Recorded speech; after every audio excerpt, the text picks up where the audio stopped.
Sa sumunod na eksena, naglalakad si Semyu papunta sa mesa niya, at pagkaupo niya, pinaikit niya ang mga mata niya sa tunog ng pag-creak ng upuan.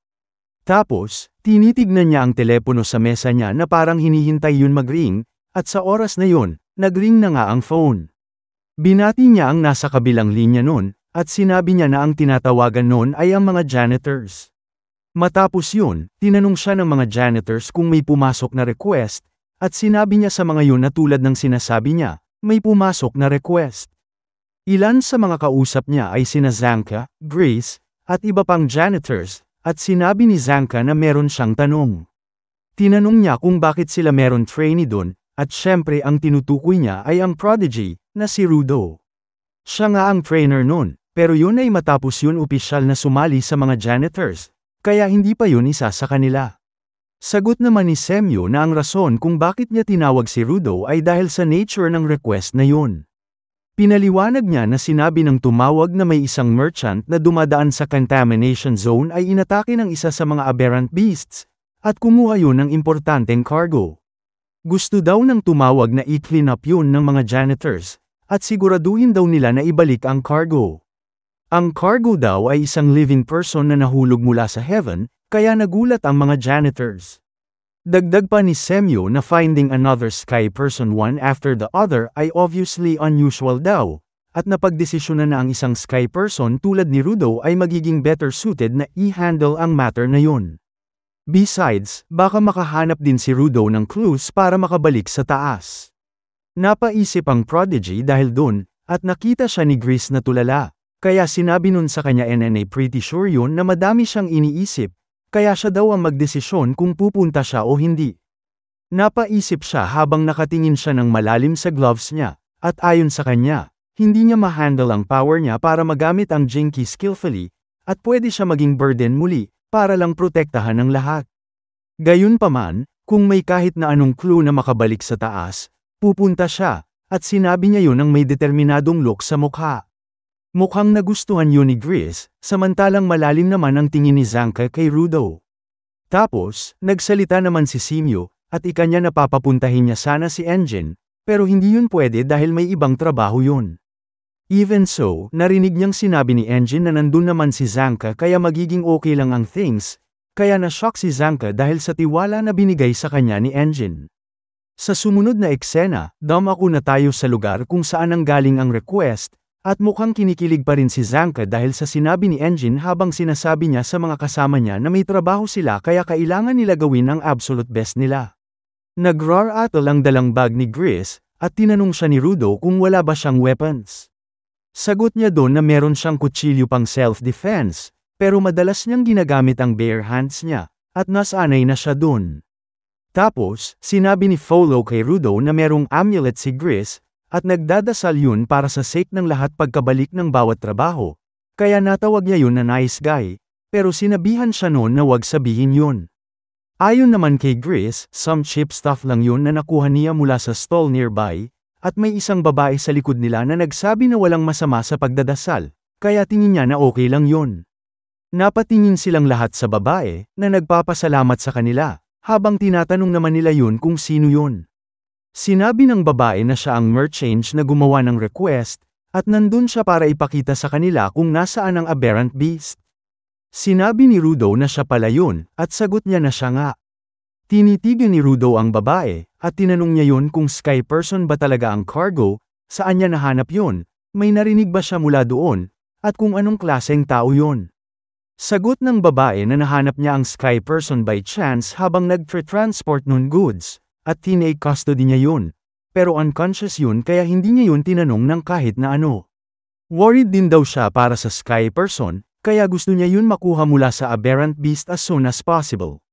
Nag-iba ang expression sa mukha ni Rudo, at sinabi niya na sana hindi pinagkakakitaan ng babae ang sky person, kaya ika ng babae na hindi daw, at worried talaga siya. Kaya maniwala daw sila sa kanya. Pero napik daw ng sky person na yun ang interest niya. Kaya napaisip si Rudo at Zanka. Para kay Zanka, laging inaatake ng mga aberrant beasts ang mga taong nakikita nila, kaya highly unlikely na buhay pa ang sky person, pero bakit naman i-abduct ng isang aberrant beast ang isang tao? Dagdag pa niya na madaming weird mutations lately, mula nung dumating si Rudo. Tapos, tinuro na ng babae kung nasaan ang Sky Person, at ang tinuro niya ay isang gusali na mukhang abandonado na. Tinanong ni Rudo kung sa loob ba ng gusali na yun, at sagot ng babae na tumakbo yun sa loob. Mukhang tumatama pa lang kay Rudo ang realization na may ibang Sky Person bukod sa kanya, at habang iniisip niya yun, pumasok na sila ng gusali. Sinabi ni Zanka na wala silang ideya kung saan nagtatago ang aberrant beast, kaya mag-standby daw ang lahat. Sinabi naman ng babae na may tao daw sa dulo ng kwarto, at yung Sky Person daw yun, kaya tinulak niya si Rudo habang sinasabihan yun magmadali bago maging too late. Pinagmamadali ng babae ang mga janitors habang tinutulak ang mga yun, kaya sinasabihan siya ng mga janitors na nirurush nila siya, samantalang may nagtanong naman kung ganun ba kadelikado ang aberrant beast. Sa oras na yun, nasulya pa ni Rudo ang taong tinutukoy ng babae, at agad niyang napagtanto, na hindi yun human at all, samantalang pinipilit pa rin sila ng babae na magmadali dahil ang Sky Person daw yun. Sa oras na yun, naging muddy ang sahig na tinatapakan ng mga janitors, at hindi nagtagal bago sila mahulog sa butas na nabuo sa sahig. Nagulat silang lahat dahil dun, at bumagsak sila sa lower floor. Isa-isa nang silang tumayo habang nagtatumble, at syempre nasaktan sila dahil sa pagkahulog nila. Nagtataka din sila kung anong meron sa sahig dahil bigla daw yun naging muddy. Tinanong naman sila ng babae kung okay lang ba sila, kaya sagot ni Grace na ligtas naman ang lahat, at tinanong niya kung anong meron sa lugar na yun at nasaan ang abducted. Gayunpaman, bago siya matapos, may tinuturo ang babae, habang nagme-melt ang mukha nun, at ang tinuturo niya ay si Rudo. Sa oras na yun, 2 tao ang lumapit sa mga janitors, at may nagsabi ng mga salitang, "A Sky Person who is also a giver." Nanlaki naman ang mga mata ni Zanka, dahil meron yun na-realize, at ikanya na gets na niya, dahil something seemed weird daw sa kanya. Yung mga purple torch lamps daw na sinet up ng mga taong papalapit sa kanila, yun daw ang mga vandals, at sinabi ng mga yun na kukunin nila ang Sky Person. Nagtaka si Rudo kung ano ang mga vandals, at sagot ni Grace na to put it simply daw, group of bandits ang mga yun. Originally, bunch of thieves lang ang mga yun, pero a few years ago, naging mas vicious sila, at nabalitaan niya daw na involved din ang mga yun in some shady experiments, at lahat sila ay givers. Tapos, lumingon si Grace sa ibang mga kasama niya, at inutusan ng 3 na mag-secure ng escape route, habang siya, si Fighter, at si Follow ay ang mag-e-escort kay Rudo. Baka may iba pang mga vandals na naglulurk kaya mag-ingat daw sila, at sagot nila sa kanya na oo daw. Nag-sorry naman siya kay Zanka dahil iiwan niya ang mga vandals doon, at ika ni Zanka na yon ay dahil ang trabaho niya ay i-handle ang pesky ones, kaya umalis na daw agad sina Grace. Tumakbo na palayo si Grace, at sinundan siya ni Rudo, na sinabing kaya niya i-take out ang mga vandals, pero ika ni Grace na hindi sila katulad ng mga kidnappers ni Rudo dati. Anyway daw, kailangan nila i-keep ang distance nila at once, dahil hindi nila alam kung anong power gagamitin ng mga vandals. Nainis si Rudo, at ika niya na not again daw, samantalang hinarap na ni Zanka ang 2 vandals. Sinabi niya sa mga yun na ang aim nilang mga scumbags ay pretty much the same, ang mga Sky People. Alam niya daw na only a matter of time lang bago nila yun ma-sniff out, pero hindi niya inaasahan na so soon yun. Sinabi niya na madaming pera ang makukuha ng mga vandals sa pagbenta kay Rudo, at tinanong niya ang mga yun kung mag-enjoy ba sila ng rest of their lives kapag nagawa nila yun. Gayunpaman, sagot ng babae na hindi nila gustong ibenta si Rudo, at gusto lang nila mas makaalam tungkol sa heavens, at para sa sake na yun, hindi ba daw mas better kung makakarinig sila directly mula sa Sky Person, tulad na lang ng kung paano sila makakapag-cross ng border ng buhay. Nagtaka naman si Zanka kung anong border, at sinabi niya habang tinatanggal ang gas mask niya na wala naman siyang pake sa heavens after all. Napagtanto din niya na ang request NNA yun ay trap para i-lure si Rudo to begin with, at tinanong niya ang mga vandals kung wala bang aberrant beasts. Sagot naman ng babaeng vandal na although wala silang aberrant beasts, meron naman silang clay dolls, na onti-onti nang namuo palibot kay Zanka. Nag-take yun ng form ng mga humans, at na-connect ni Zanka na ang babaeng nagdala sa kanila doon at ang pag-collapse ng ground ay ang ability ng babaeng vandal.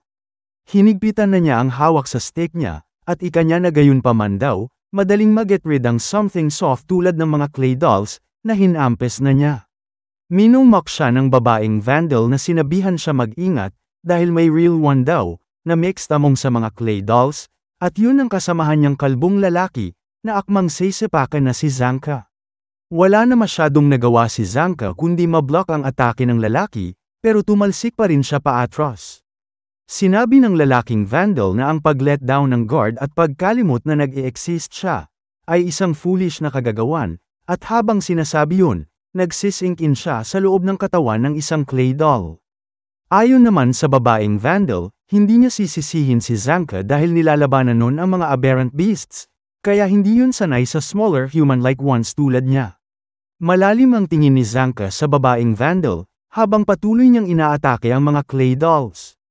Tinanong naman ng babaeng vandal si Zanka kung nasaan ang tunay sa mga clay dolls, at inakaya niya yun na maglaro ng game bago yun mamatay. Sa oras na yun, may isang clay doll na dumaan sa gilid ni Zanka, kaya inatake nun yun, at kasabay nun, may kamay na nag-poke out sa likod niya, at sinuntok siya nun ng napakalakas, na sapat ng magpamura sa kanya. Agad niyang inatake yun, pero isang clay doll naman na nag-slide sa likod niya, at mula doon, sinipa siya ng lalaking vandal. Napaluhod siya dahil sa sakit ng mga sunod-sunod na mga atake, at mukhang mas nanggigil lang siya dahil doon, kaya hinigpitan niya ang hawak sa love stick niya, at binanata ng major swing ang vandal. Samantalang may sinasabi naman ang babaeng vandal tungkol sa nakalimutan nun banggitin, at sa oras na yun, nadulas si Zanka dahil sa kalambyutan ng sahig. Ika ng babae na ang nakalimutan niyang banggitin na ginawa niyang mud here and there ang sahig beforehand. Baka iniisip daw ni Zanka na i-wipe out ang mga clay dolls gamit ang malaking swing nun, pero mai-i-stock yun kapag gumalaw yun masyado, at sa current members nun, yun lang ang mukhang kayang lumaban. Kung ma-immobilize daw nila si Zanka, victory na nila yun, kaya mag-sink deeply na lang yun on his own, at may sasabihin pa sana siya tungkol sa sky person habang at-it si Zanka. Pero sinabi nun na what a drag daw. Ayon sa kanya, nakakainis daw kung gaano ka hard-headed ang mga kalaban niya, pero kapag nanahimik siya at manood, nasasanay na din siya. Ginagamit NNG babae ang shovel jinky nun para mamanipulate ang mud, tapos may sort of jinky ang lalaki para maatake siya. Yun daw ang naisip niya, pero nagkamali siya, dahil sumusuntok lang ang lalaki. Tapos may sinabi naman siya tungkol sa paa nun. Sa oras na nakita niya yun, may suot yun na something similar sa snowshoes, kaya naaalala niya na bago ilabas ng babae ang clay dolls nun, nag-hunker down ang lalaki at may ginawa.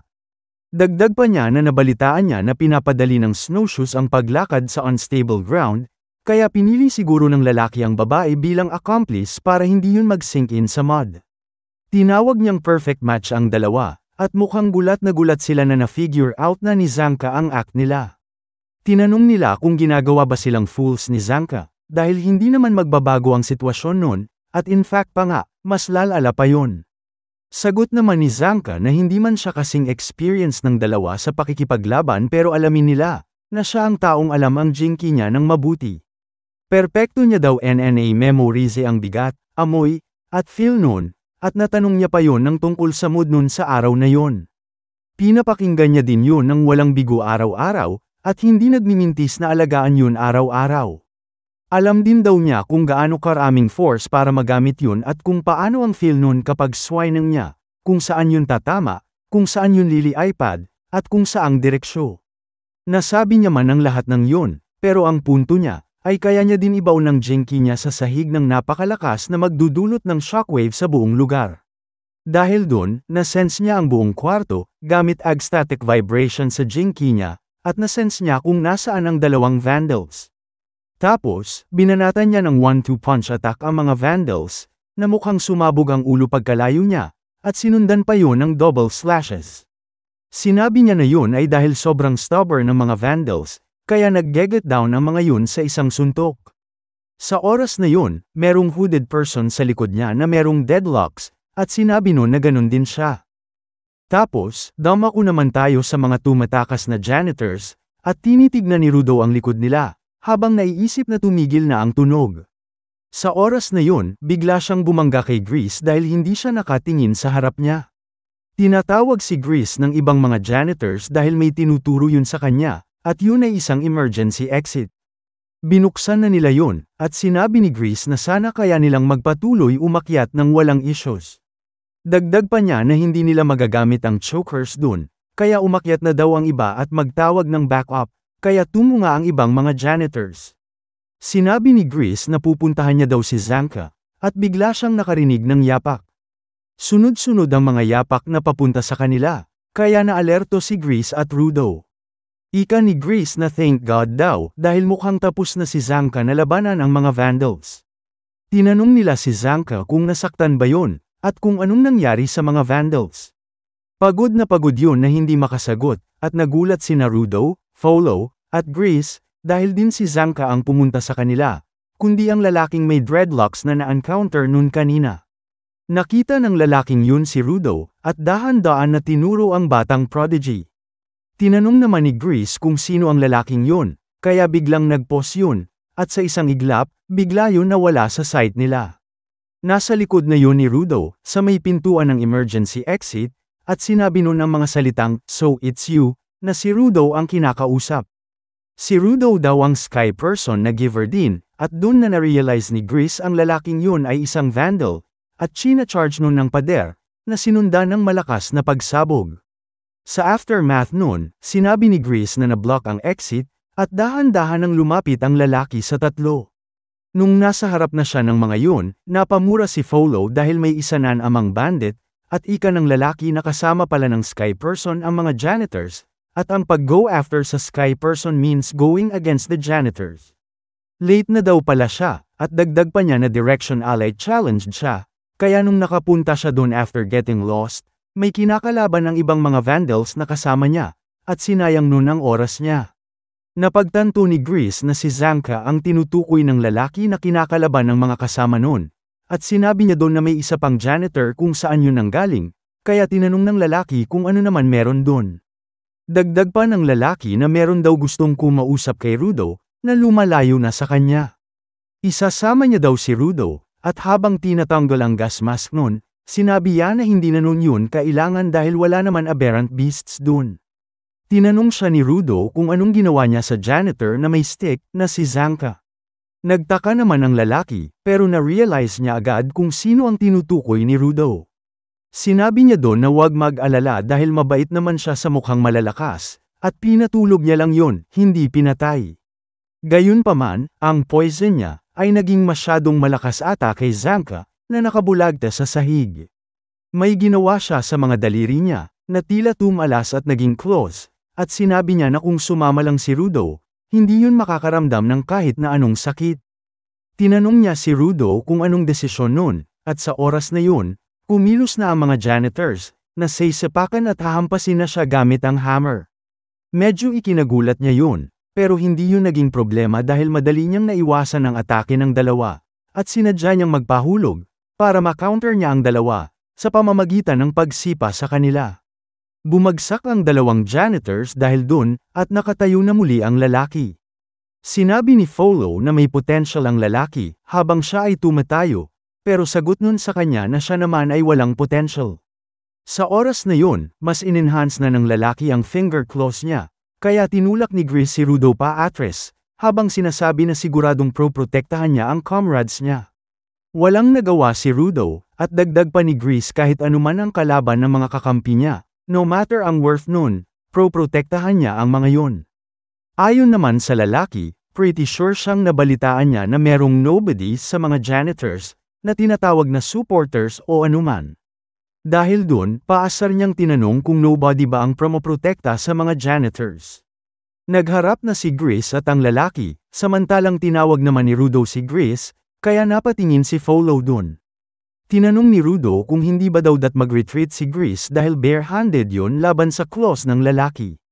Dagdag pa niya na hindi siya kailangan protektahan ni Grease kahit na mag-isa siya, kaya kailangan nun umurong. Gayunpaman hindi siya sinagot ni Rudo, at sinabi ng lalaki na gusto niyang i-hear out siya ni Rudo nang hindi nalulungkot, dahil patay na si Grease, na tinusok niya gamit ang claws niya. Nagulat si Rudo, at habang tumatagos sa katawan ni Grease ang claws, sinabi ng lalaki na okay lang yun, dahil worthless naman ang nobody tulad ni Grease. Natulala si Rudo dahil sa nakita niya, at nahulog na ang amulet ni Grace. Sobrang shock ni Rudo sa oras na yon, dahil muli na naman siya nakakita ng isang tao na nasa saksak. Sa pagkahulog ng amulet ni Grace, nag-iba ang paningin niya, at muli niyang nakita si Regto na may nakasaksak straight through sa chest nun. Kahit sobrang in shock siya sa pangyayaring yon, nagawa pa rin niyang saluhin ang amulet ni Grace, at sa sumunod na eksena, dumako naman tayo sa nakaraan, kung saan may ginagawa si Rudo na nagdudulot ng thud sound. Naden siya sa bahay nila ni Regto, at sa oras na yun, dumating na si Regto na nagtaka sa ginagawa niya. Yun ay dahil inuumpog niya ang ulo niya sa pader kaya nagkakaroon ng thud sound, at tinanong siya ni Regto kung anong ginagawa niya. Hinayla siya ni Regto habang sinasabihan siya na tumigil. Mukhang wala sa sarili si Rudo, at may tumutulong dugo mula sa ilong dahil sa pag-uumpog sa sarili niya, kaya gulat na gulat si Regto. Tinanong niya kung meron, at kung bakit inuuntog ni Rudo ang sarili niya. Min-utter ni Rudo ang mga salitang, "Don't hurt people but Regto," kaya naluha ang foster father niya, at sinabi nun na huwag niyang sasaktan ang sarili niya, kaya tinanong siya nun kung bakit niya yun ginawa. Dagdag pa ni Regto na dapat nag-subside na at kumalma ang sakit sa kamay ni Rudo. Hindi na nga daw nakikipag-meet si Rudo sa ibang tao, kaya sabihin nun sa kanya kung bakit nun sinasaktan ang sarili nun. Sagot naman ni Rudo na nothing daw, he has nothing. Wala na nga siyang kagamitan, and yet all this time, meron lang frustration. Yun lang ang kinakainis niya, pero hindi niya yun ma-put into words. Tinanong naman Regto si Rudo kung ganun ba daw, at sinabing inisip na iniwan yun ng mga magulang nun, kaya naniniwala yun na worthless yun. Perhaps daw, ang doing nothing ay nagiging frustration, at hindi pa na-figure out ni Rudo kung paano yun i-process. Habang sinasabi niya yun, iniisip ni Rudo kung ano ang worthless. Tapos sinabi ni Regto na alright daw, matapos niyang i-patch up ang ulo ni Rudo, lumabas muna daw yun. Pinaliwanag niya na isa sa mga rason kung bakit nararamdaman ni Rudo na wala yun pam-ami-ari ay dahil hindi pa noon nahahanap kung anong gas nun, o gusto gawin. Sinuggest niya na gumawa sila ng iba't ibang mga bagay mula sa puntong yun, at maghanap daw sila ng bagay na gusto ni Rudo kahit na paunti-unti yun. Kapag ginawa daw nila yun, ang empty room ni Rudo ay balang araw mapupuno ng mga paboritong bagay nun. Tila nabuhayan na si Rudo dahil doon, at dagdag pa ni Regto na magsabi lang siya kung gusto niya magdala ng babae sa bahay, at pangako daw yun.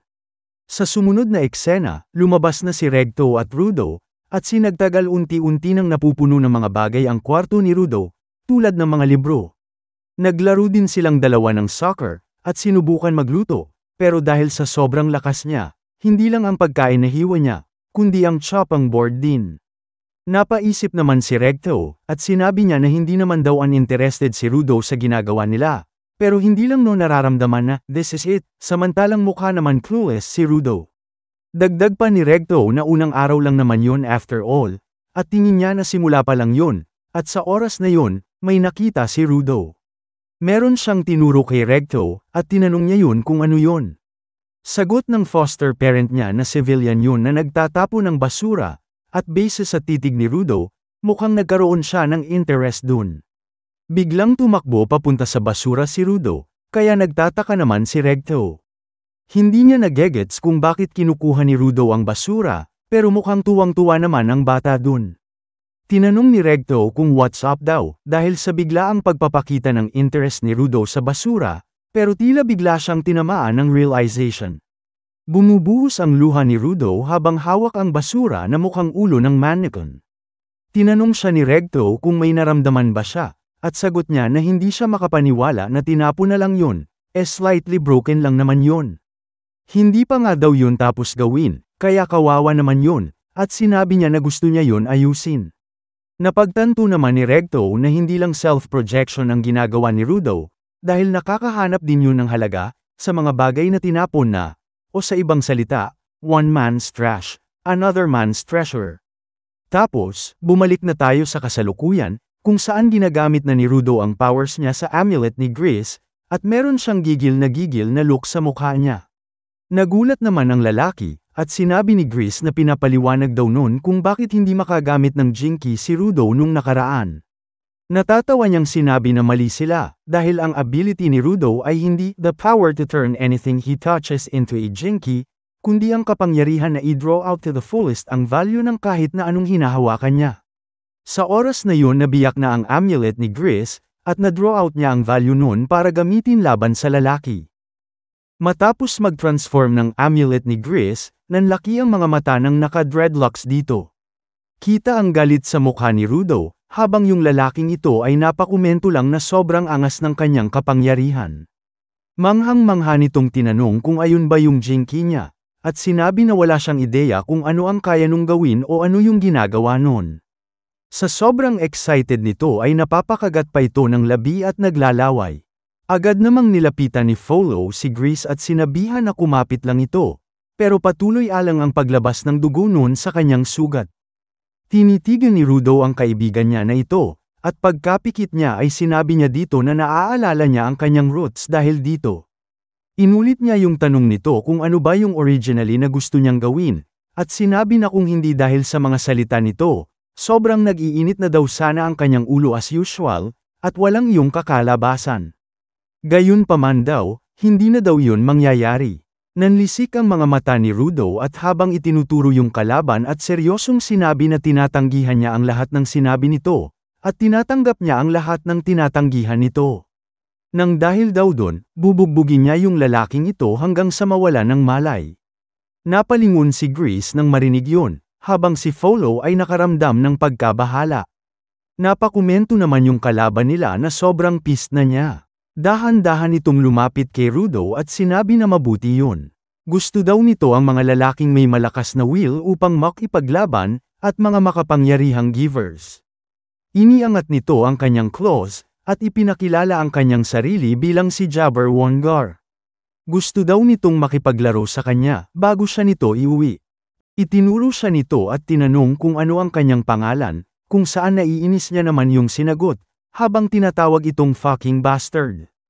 Napangisi si Jabber at sinabi ang katagang okay, at agad nang sumugod habang masayang sinasabi na punitin nila ang isa't isa hanggang sa maging butil na lang. Isinigaw din ito ang kanyang pangalan, kung saan iniangat ni Rudo ang kanyang kamay bago ito makalapit. Habang nangyayari ito, sinusubukang pigilan ni Folo ang pagdurugo ng dibdib ni Gris, pero hindi iyon gumagana. Nabahala tuloy siya at inisip na sa rate na ito ay mawawala na si Gris, pero kahit na inuubo-ubo na ito ay sinabi ni Gris sa kanya na magiging okay lang ito. Nabaling ang kanyang mga mata sa labanan nila Rudo at Jabber, at kinausap niya ito sa kanyang isipan. Sinabi niya na malamang ay hindi nagamit ng maayos ni Rudo ang jinky niya noong work tour dahil sa pagiging padalos-dalos at galit nito, pati na rin ang iba pang emosyon na nakakaapekto sa likas na ugali ng jinky niya. Pero hindi na raw niya kailangang mag-alala ngayon. Nagpasya si Jabber na umatras ng kaunti at ibinaon ang mga kuko niya sa pader. Naguluhan siya kay Rudo dahil inakala niyang mas sabik itong lumaban, pero hindi ito kumikilos kahit kaunti, kaya't napatanong siya kung siniseryoso ba talaga ni Rudo ang laban. Sumagot naman si Rudo nang nangaasar at sinabing lumapit ito kung kaya niya, habang tinatawag siyang piece of shit. Nainis si Jabber at galit na sinabing hindi ba't sinabi na niya ang pangalan niya kay Rudo, at inutusan siyang itawag yun sa kanya. Pinaghandaan niya ang katawan niya, at makalipas ang saglit ay mabilis siyang sumugod papunta kay Rudo habang sumisigaw na sabihin ang pangalan niya, na Jabber. Pagkalapit niya kay Rudo, iniangat ni Rudo ang kamay niya sa harapan, at hindi nagtagal, ang banggaan nila ay lumikha ng napakalakas na impact na nagpalipad ng mga debris sa paligid. Napatanga naman si Jabber nang ipakita siya sa atin, at lumalabas na yun ay dahil inilegan lang siya ni Rudo, na ikinagulat niya at napakomento pa na ang boring naman nito. Mabilis siyang lumingon muli kay Rudo at habang naghahanda na muli para umatake, sinabi niyang dapat man lang ay magharap sila kahit sandali. Gayunpaman, nang iangat muli ni Rudo ang kanyang mga kamay at itinapat kay Jabber, tila hindi talaga tumatama ang mga atake nito sa kanya. Napapalingon tuloy si Jabber at napapaisip kung ano ang nangyayari habang patuloy niyang sinusubukang tamaan si Rudo, ngunit patuloy lang din yung naiiwasan at tila banay depensa ni Rudo gamit ang isang kakaibang kapangyarihan. Napatanong na si Jabber kung ano ang nangyayari at bakit hindi tumatama ang mga atake niya. Sinabi naman ni Rudo na mukhang ipinagdasal ni Grease sa amulet na ligtas silang makabalik mula sa request na ito. Hindi daw ba't ang safe return ay nangangahulugang walang injuries? At kung ganun, para maiwasan ang injuries, kailangan mong palakasin ang iyong defense. Itinuro niya kay Jabber na inisip niya ito ng ganito, umasa siya na hindi aabot ang atake ng kalaban. May napagtanto si Jabber matapos marinig yon, at nagkomento siyang gets niya na ang ibig sabihin nito ay pangproteksyon talaga ang ability na yon, at tinawag pa niya itong convenient. Ngunit hindi siya tumigil, at habang naghahanda ng sumugod muli, sinabi niyang maaaring hindi tumama ang mga atake niya kay Rudo, pero hindi rin tatama ang mga atake ni Rudo sa kanya. Mabilis siyang sumugod ulit kay Rudo, ngunit tinanong siya nito kung hindi ba niya napapansin. Itinuro ni Rudo na ilang sandali na siyang iniiwasan ng mga atake ni Jabber, nang hindi man lang siya gumagalaw kahit isang pulgada. Dito na nalito si Jabber, kaya ipinaliwanag ni Rudo na hindi siya ang gumagalaw, kundi si Jabber, na agad namang napatanong kung ano raw ang sinasabi niya. Iniangat muli ni Rudo ang kanyang kamay bago pa man makalapit si Jabber, kung saan tila nagsanhi iyon ng pagtigil ni Jabber sa ere at paglihis ng kanyang katawan. Itinuro ni Rudo na sa madaling salita, alam niya kung saan papunta si Jabber. Sinabi niya na ang amulet na ito ay hindi maaaring gamitin sa pag-atake, dahil kinakatawan nito ang prayer ni Grace.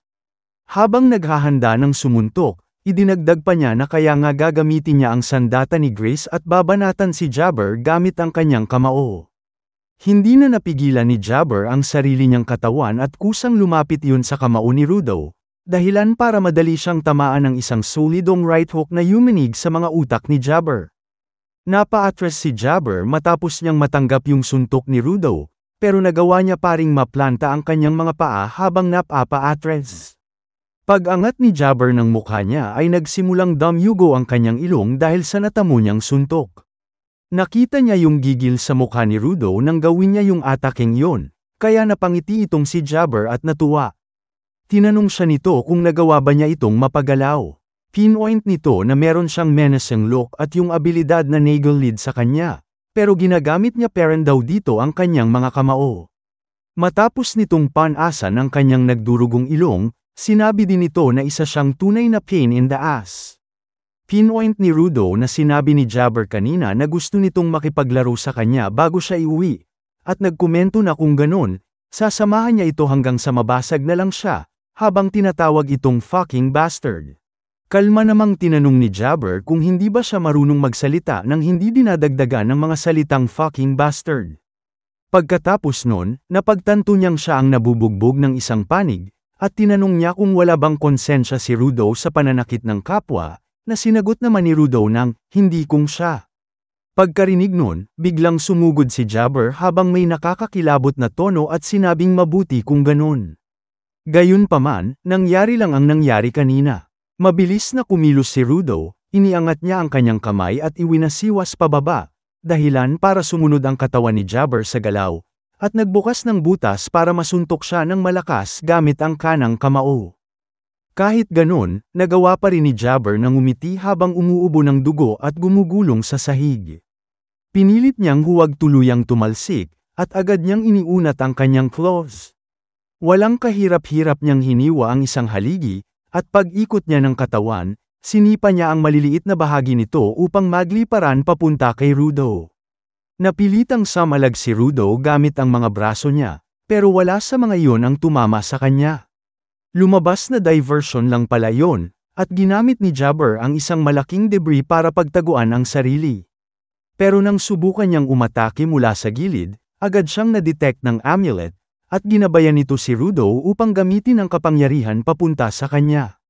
Habang kinokontrol, nagkomento si Jabber na agad siyang nahanap nito, na may halong gulat ang tono.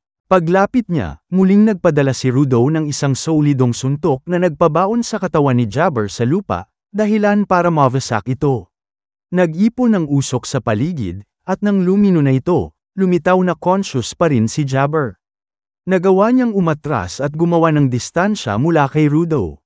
Habang nagtititigan silang dalawa, nagsimulang tumawa si Jabber, at matapos ang isang saglit, bigla siyang kumilos at tumalon papunta sa isa sa mga haligi mula sa likod ni Rudo. Sinubukan niyang umatake mula roon, pero kumuha lang ng stand si Rudo at madali siyang pinigilan.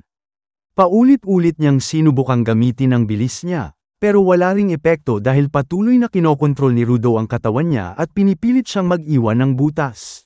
Hanggang sa nainis na talaga si Rudo, at matapos bumuelo, binigyan niya ng isang napakalakas na right straight sa mukha si Jabber habang pinapoint na isa siyang fucking bastard. Dugo ang bumulwak mula sa ilong ni Jabber at bumagsak ang laway mula sa kanyang bibig habang bumangga siya sa pader. Nagsimulang hinggilan si Jabber dahil sa pagod at bagbog na tinamo niya mula kay Rudo, at sinabi sa kanya ni Rudo na tama na yun at umalis na siya. Ngunit tumawa lang si Jabber. Pagkatapos ng isang malalim na buntong hininga, ipinaliwanag niyang matagal na mula nang huli siyang makaramdam ng ganitong kasarap na pakiramdam kahit nabubugbog, at tinanong niya si Rudo kung nasiyahan ba itong bugbugin ang isang tao. Mukha na siyang bangag sa isang banda habang nakangiting parang baliw, kahit duguan at wasak na. Dahil sa itsurang yon, napa-atras si Rudo, at dagdag pa ni Jabber na kailangan din daw niyang malasahan yon. Pagkatapos ay sinabi niyang may na-realize siya dito. Tinanong niya kung tama ba siyang ang Jinky ni Rudo ay may kakayahang makadetect ng hostility at ginagabayan siya palayo sa mga atakeng may intensyon. Tiningnan lang siya ni Rudo, kaya tinuro ni Jabber na napansin niya yun dahil sa mga debris na pinapalipad niya bilang distraction. Sinabi niya na hindi ito nagre-react sa mga bagay na walang hostility, o mas tamang sabihin, walang intent. Mayabang naman na sumagot si Rudo niya ano ngayon. Doon itinuro ni Jabber ang kanyang claws kay Rudo at isiniwalat na ang kanyang Jinky, Mankira, ay may potent neurotoxin sa kanang claw nito, na agad kumuha ng atensyon ni Rudo. Bigla niyang sinaksak ang sarili gamit yon, dahilan para mabigla si Rudo at mapatanong kung anong ginagawa niya habang namimilipit sa sakit si Jabber. Nagkomento si Jabber na kasing lala pa rin ng dati ang pakiramdam at sobrang sakit na parang mawawala na siya ng malay, habang tumatawa siya na parang baliw. Pagkatapos, tinawag niya si Rudo at sinabing kung mawala man ang ulirat niya at magwala siya ng todo, gusto niyang malaman kung ituturing ba siya ng Jinky ni Rudo bilang hostile. Nagsimulang makaramdam ng kaba si Rudo habang pinapanood si Jabber na dahan-daang nawawalan ng malay, sabay sabing hindi na siya makapaghintay malaman ang sagot. Tuluyan ang nawalan ng malay si Jabber at sandaling tumahimik ang paligid. Ngunit ilang saglit lang, biglang bumukas ang mga mata niya. Ngayon ay may nakakatakot na tingin, at sinimulan niyang kalmutin at sirain ang pader sa likod niya gamit ang kanyang claws, na para bang napakadali lang durugin nito. Nagsibagsakan yung debris ng pinaghihiwa niyang pader sa likuran, habang ominous siyang tumatawa na parang nababaliw na. Napatitig na may kaunting pagkabigla si Rudo habang nangyayari ito, habang yung katawan nito ni Jabber ay nagtothrob at lubos na pinagpapawisan. Yumuko ito kung saan umabot ang kanyang dalawang kamay sa lapag, at bigla na lang nagpalabas ng napakalakas na sigaw, na sa sobrang intense ay nagsisitalsikan ang kanyang laway at nag-e-echo ang kanyang boses sa paligid. Nagsimulang manginig yung katawan ni Jabber habang ginagawa ito, habang si Rudo ay nakaramdam ng pagkabahala sa nangyayari. Matapos iyon, mabilis na sumugod si Jabber, at sa isang iglap ay nakapunta ito sa mismong harapan ni Rudo. Nang makakadikit na ang claws nito sa kanyang mukha, nagawa niya ang makayuko at mailagan ang pambihirang rush na iyon. Nagulat si Rudo na may ganitong klase pa palang power itong si Jabber, na tila naghahalimaw sa pagkawala sa sarili. Napalingon siya kina Follow at Grease, at napaisip na kung hindi nila malalayo si Grease at yung iba pa dito ay madadami ang mga iyon sa laban nila. Sa hindi niya inaasahan, pagkalingon niya sa kanyang kaliwa ay nandoon na agad si Jabber na handang sumugod sa kanya. Sumigaw iyon at sinubukang magpadala ng claw attack, kung saan sinubukan niya yung sabayan ng powers ng amulet. Gayunpaman, hindi iyon gumana at patuloy lang na dumakit ang claws nun na nagpagulat sa kanya. Sa kabutihang palad, nagawa niyang mamaneuver yung kamay nito at may bato sa kanyang likuran. Dumausdos yung mukha ni Jabber sa lapag dahil dun, habang siya ay napatitig sa hindi gumagalaw na katawan nun. Hindi naman nagtagal ay dahan-dahan ulit itong tumayo, at muling sumigaw ng napakalakas. Napatameme tuloy si Rudo habang pinagmamasdan ito, at napakomento siya na talagang nawalan iyon ng malay dahil sa kanyang sariling poison. Kaya lang daw mag-react ng amulet ni Grease sa hostility niya, at nagkomento siya na hindi niya ini-expect na malaman yun agad ni Jabber. Talagang meron daw yung maraming experience, at well-prepared din. Binal niya yung mga sinabi nito kagaya ng kasing sakit pero ng dati kapag sinasaksak niya ang kanyang sarili, at yung hindi pa nito naramdaman ang ganito kasarap sa pagkabagbog ng matagal na panahon, at sinabi na yung mga salita nito ay ang tinatawag nilang super masochist.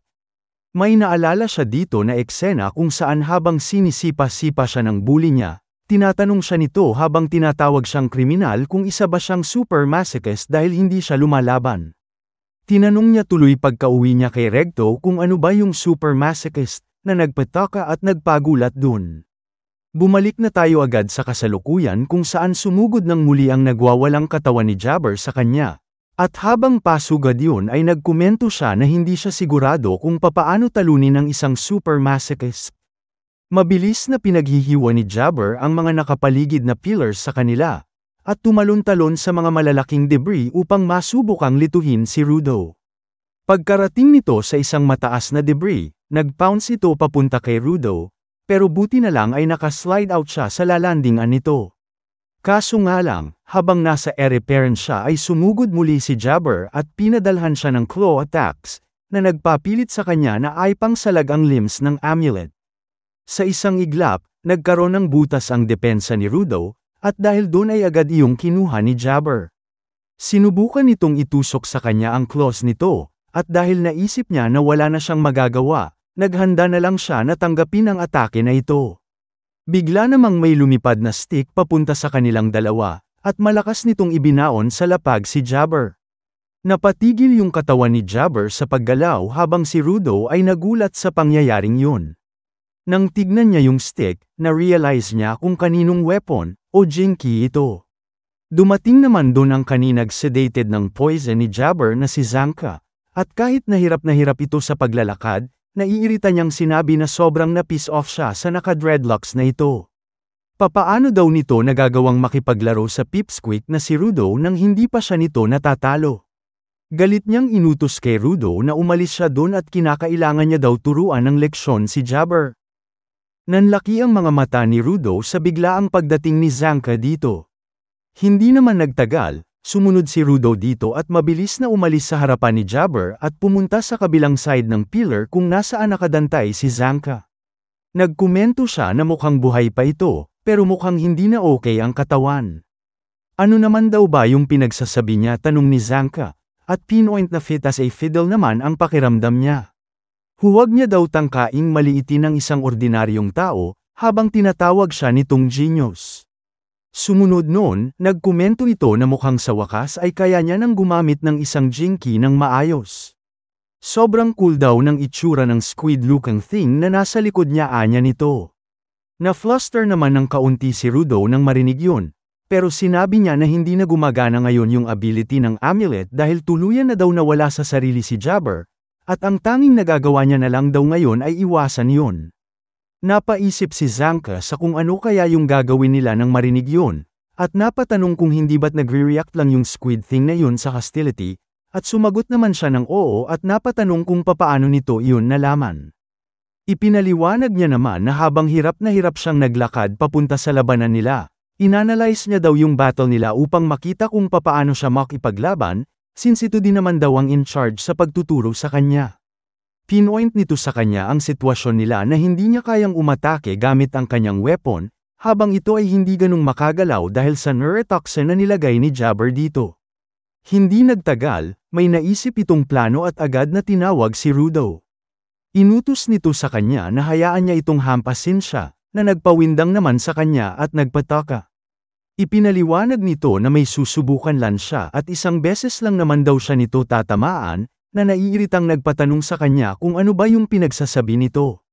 Ika ni Zanka, hindi niya kayang makagalaw masyado, pero kung aatakihin niya daw ito, may chance na magre-react yung weapon niya at pagalawin siya. Yung love stick daw niya ay may mas malayong reach kumpara sa mga kamao ni Rudo, kaya niya daw itong maabot bago pa ito maabot ng claws ni Jabber. Sinabi naman ni Rudo na pero kapag hindi nangyari yung sinasabi ni Zanka, siya daw mismo ang matatamaan, kaya sinabi ni Zanka sa kanya na kung gayon ay hindi niya na kailangan pang alalahanin yun. Nag-flinch ng muli ang katawan ni Jabber dito at inalis na ang love stick ni Zanka sa kanyang katawan. Napakomento si Zanka sa bilis ng pagtayong muli ng kalaban na ito, at sumunod noon ay agad nang naghanda yung katawan ni Jabber na sumugod sa kanila. Dahil doon ay pinagmasdan nilang maigi ang movement nito, at isang iglap ay nagawa nitong mahiwa yung katabi nilang pillar, pero buti na lang ay parehas nilang nailagan yon. Pumunta sila sa likuran ni Jabber, at agad na kinuha ni Zanka ang kanyang jinky. Ipinaalam niya kay Rudo na huwag niyang hahayaang makadikit yung claws na yun sa kanya, dahil kahit kaunting tusok lang daw doon ay sapat na para ma-immobilize siya ng matagal. Ipinakita niya ang inis niya sa mga claws na yun, at sinabi na sobrang napipiss off siya sa mga yun. Bilang pang-asar, inulit ni Rudo yung sinabi nito na huwag niya na yun alalahanin, kaya napabuntong hininga si Zanka at naiiritang sinabi na dapat na siya talaga nitong hampasin, at agad nito yung sinubukang gawin. Nang tatama na ang love stick ni Zanka sa kanya, nag-react ng muli yung amulet at agad na ginalaw ang katawan nito. Dahil doon ay nagawang mahampas ng solido ni Zanka si Jabber. Nagulat si Zanka nang maranasan niya yung papaano gumagana yung amulet, napadora ng dugo si Jabber, at si Rudo naman ay nanlisik ang mga mata sa kanya. Tumumbang muli yung katawan ni Jabber dito at napatitig silang dalawa dun. Nang gigigil na pinpoint ni Rudo na talagang sinubukan siya ni Zanka na saktan ng may hostility, kaya agad na itinanggi yun ni Zanka at sinabi na hindi niya talaga inakala na gag-ana yun. Anya, test lang daw yun at sinusubukan niya lang. Sumunod noon, sinabi niya habang pumupunta sa likuran ni Rudo na sa tingin niya ay may nahanap siyang paraan na gag-ana na ngayon laban kay Jabber. Simulan daw nila yun sa paghampas nito galing sa likuran niya. Swinang niyang muli ang kanyang jinky, habang yung katawan ni Jabber ay nagsimula muling sumugod kay Rudo. Nairita si Rudo sa ideya ng plano na ito, pero agad niya namang ibinato si Zanka gamit ang amulet, na nagpapunta doon ng mabilis sa gilid ni Jabber. Pagkarating doon ni Zanka, hinampas niya sa katawan si Dreadlocks na nagpalagapak doon sa lapag. Napakomento ito na ang interesting na kaya niya ring i-extend ang flight distance, pero napansin nito na medyo naisosobrahan siya sa pagka-rough dun, kaya sumagot siya habang sumusugod na ipapakita niya dito kung ano ba talaga ang rough. Iniangat muli ni Zanka ang kanyang love stick at habang naghahanda ay ominous nitong sinabi kay Rudo na dapat ay mas maging gentle pa siya, habang tinatawag siya nitong idiot. Nang makakatayo pa lang muli si Jabber, pagkaangat niya ng kanyang ulo ay nakita niya si Zanka na lumilipad na papunta sa kanya at nakahanda ng umatake. Kita ang gigil sa mukha ng dalawa dito, at habang tinititigan yun ay bigla na siyang bumalik sa kanyang normal na pagkatao. Napakomento siya na dumating na pala dito yung bad guy. Hindi nagtagal, nginudngod ni Zanka yung mukha ni Jabber sa lapag gamit ang kanyang jinky ng may pambihirang lakas, na nagsanhi ng pagkabaon ng ulo noon at pagkawasak ng lapag. Finally, ang jinky na tumatagos sa kasamaan. Napatumba na nga si Jabber, habang si Zanka naman ay unti-unti nadang bumigay ang legs, hanggang sa bumagsak na ito sa lapag at napahiga. Relieved dito dahil sa wakas ay tapos na daw ang laban. Hindi na daw nito kayang gumalaw pa dahil sobrang tough noon. Samantala, si Rudo naman ay nabahala nang may marinig na tumunog. Unti-unti na palang nabasag at nawasak ang amulet ni Grease na ginamit nito. Hindi siya makapaniwalang nangyari yun at napaluhod na lang upang pulutin sana ito. Napansin din ito ni Zanka. At hindi ito matanggap ni Rudo. Hindi niya malaman kung anong nangyari dahil wala naman daw siyang ginawa. Nais nitong malaman paano niya ito maisasalba. Napaisip naman si Zanka kung ang mga weaponized objects daw ba na yun ay may time limit, o di kaya, merong ibang dahilan. Sinisi ni Rudo ang sarili niya dahil doon at nang inag na ito. Worried naman si Zanka para sa kanya, kaya't gumapang siya upang lapitan siya. Kakaiba daw kasi ang kinikilos nito. Ilang saglit pa ay bumagsak na nga si Rudo sa lapag habang dilat ang mga mata at nangisay. Hindi makapaniwala si Zanka dito. At habang papalapit, napansin niyang meron itong sugat sa likod. Napatanong siya kung kailan daw ito tinamaan ng claw ni Jabber. Sa likod niya, muli namang gumalaw ang kamay ng Vandal at inangat ito. Nabahala si Zanka nang marinig ito kaya't sinilip niya siya. Ginamit ni Jabber ang claw niya upang tusukin ang sarili, dahilan upang makatayo itong muli. Nabuhayan naman ito kahit na malaki na ang pinsalang tinamo nito sa kanyang mukha. Wika ni Jabber, sobra-sobra na daw ang paglalaro nila. Nakalakad na nga ito kahit na hindi niya maintindihan ano ang nangyari. Pero aniya, mukhang okay naman daw siya habang wala itong malay. Hindi lubos akalain ni Zanka na makakatayo pa ito at tinanong paano daw nangyari yun, kahit na grabe daw ang pinsalang dinulot nila sa kanya. Lumuhad naman si Jabber upang ipaliwanag na yun ay dahil sa kaliwang claw niya. Na-shock si Zanka doon at na-curious kung may healing capabilities daw ba ito. Napatawa naman si Jabber habang itinatanggi yun. Mali daw siya dun. Hindi nito kayang pagalingin ang kahit na ano. Ang totoo daw ay, kung magagamit niya ang left claw niya nang may tamang dami ng toxin, kaya daw nitong matanggal ang sakit. Pero kung mapasobra daw ito, maaaring maging problema yun. Kaya naman, ginagamit niya lang daw yun sa mga taong nais niya talagang patayin. Inamin niyang hindi niya inasahang mabubugbog siya ng ganon. Yun daw ay dahil sa kanya at kay Rudo. Sobrang sanay na daw kasi ito sa tamang poison na binigay niya dito, na inaabot lang itong ng 10 minuto. Pero sa case niya, sa tingin niya ay mawawalan ito ng bisa sa loob ng kalahating oras. Kaya naman, tutusukan niya daw itong muli. Matapos gawin yun kay Zanka, tumalikod na siya upang umalis. Kung hindi daw kasi nito ma-achieve ang original goal niya, siguradong magagalit na naman daw sila sa kanya. Lumapit na ito sa nakahandusay na si Rudo at nagpasalamat sa paghihintay niya. Inaya niya na itong umalis. Binuhat niya na nga ito at naglakad, sabay paalam kay Zanka na tinawag niyang bad guy. Hanggang sa muli daw, dumiretso na nga si Jabber nagwala nang magawa pa si Zanka. Hindi na ito makagalaw pa dahil sa poison na tinurok nito. Habang naglalakad, na-realize naman ni Jabber na nakalimutan niya ang dalawa niyang mga kasamahan. Pero hinayaan niya na ito at iniwan sila, dahil siguradong may kukuha naman daw sa kanila anyway. Papalapit na nga ito sa may butas na siling kung saan nahulog kanina si Rudo. Tumalon na ito paakyat. Samantala, paralyzed man si Rudo at conscious pa din ito. Hindi niya lang mag-alaw ang katawan niya at all. Muli nitong sinisi ang sarili niya dahil sa nangyari kay Grease at sa lahat ng mga kasamahan nito. Dire-diretso naman sa pag-angat si Jabber habang pasa nito, at nagulat siya nang ma-realize na dumiretso ito sa labas. Inaasahan niya kasing dapat ay nasa loob lang ito ng isang building. Pagkalabas doon at pagkaapak, nabahala naman itong may iba palang naroon, at yun ay si Rio. Aniya, sa wakas ay nahanap niya na daw ito. Nagulat naman ito nang mapansin siya, at bigla na lang lumitaw ang isang payong na siya naming nagtumama kay Jabber, dahilan upang mapatilapon ito at mabitawan si Rudo. Sobrang lakas ng impact nito na malayo ang inabot niya. Makikita ang simbolo ng mga janitor at napakomment pa nga isa na ang lakas daw ng loob nitong gumawa ng kaguluhan doon. Ipinakita ang payong ni Engine at hindi lang pala siya ang naroon. Madami din itong mga kasamang janitor doon. Mukhang kakailanganin daw nilang linisin ng mabuti yun. Lahat sila ay may marka ng janitor sa kanilang mga katawan, at lahat ay handang lumaban. Nang obserbahan naman ni Engine ang butas na yun, napansin itong medyo deep daw sa ilalim ng gusaling yun. At dahil sobrang lalim nito underground, hindi magagamit ang chokers nila upang makapag-communicate. Napaisip naman ito dahil sa strategy ng mga vandal na mag-set up ng trap para hindi daw madaling tumawag ng tulong.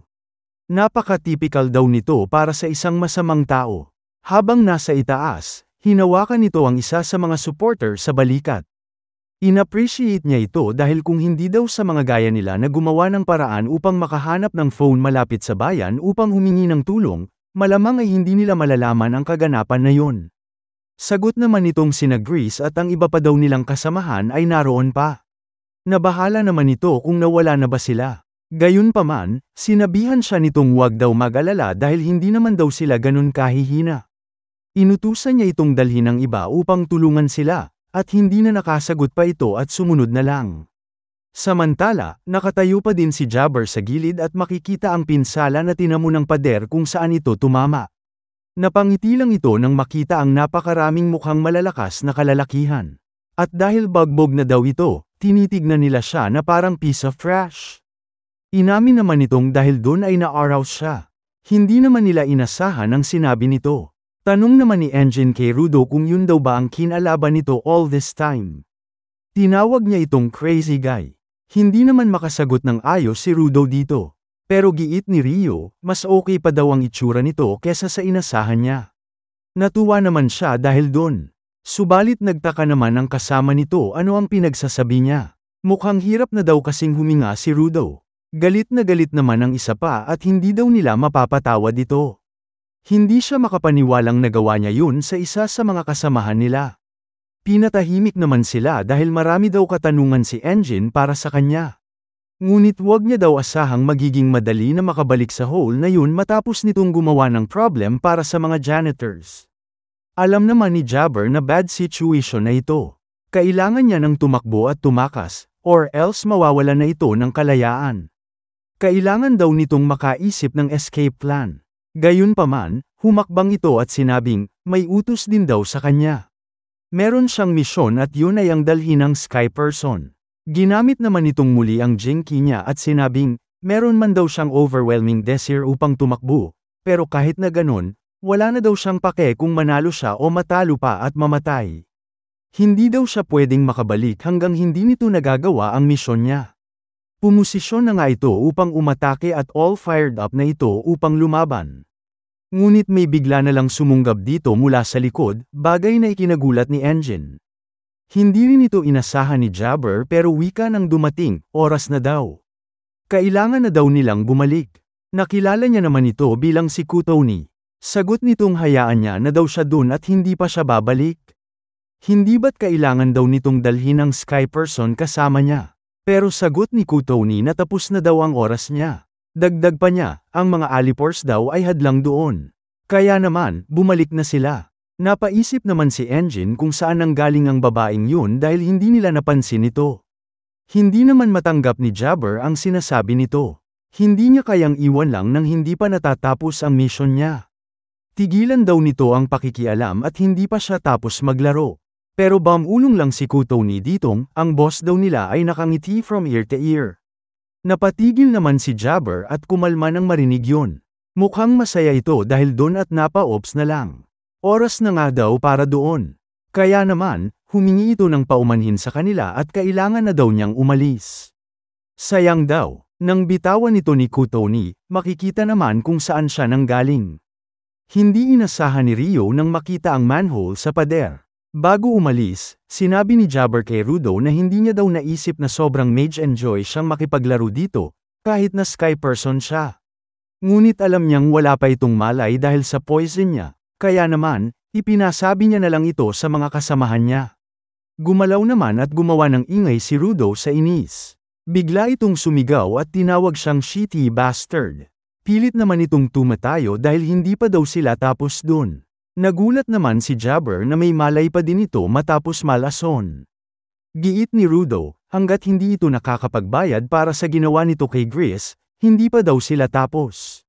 Napatawa na lang si Jabber at sinabing gusto niya daw ang fighting spirit nito. Hanggang sa susunod na lang daw nilang pagkikita. Habang nakatingin dito, napansin naman ni Jabber ang kamay niya. Nakilala nito ng design na meron siya at hindi makapaniwalang meron din siya ng series daw na yun. Napaisip naman sila sa sinasabi nito. Napabilib lang si Jabber dahil sa coincidence na yun. Siguradong matutuwa daw ang boss nila kapag nabanggit niya ang tungkol doon. Nauna na ngang pumasok sa may manhole si Kutoni at sumunod na si Jabber.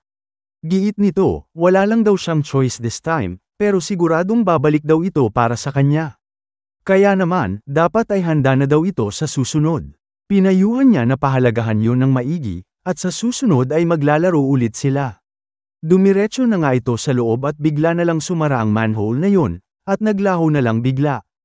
Hindi inasahan ng mga janitor ang nasaksihan nila.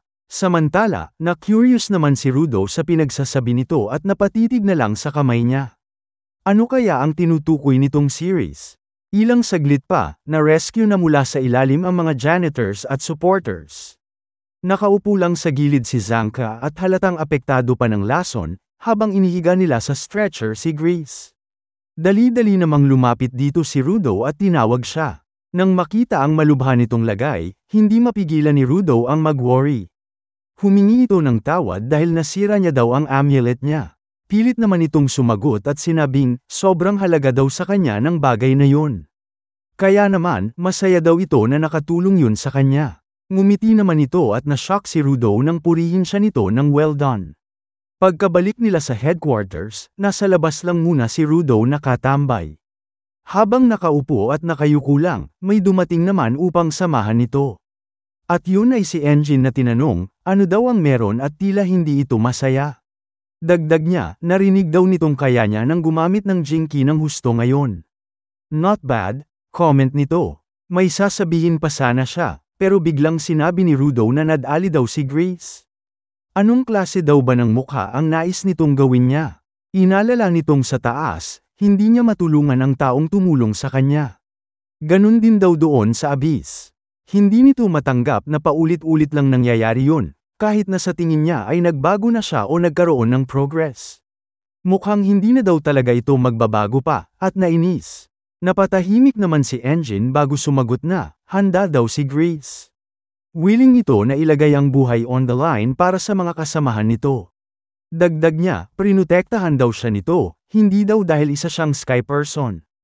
Pero kinilala siya nito bilang comrade na kayang pahalagahan ang parehas na mga bagay at tao. Kaya naman, tumayo na siya at inimbitahan itong pumasok.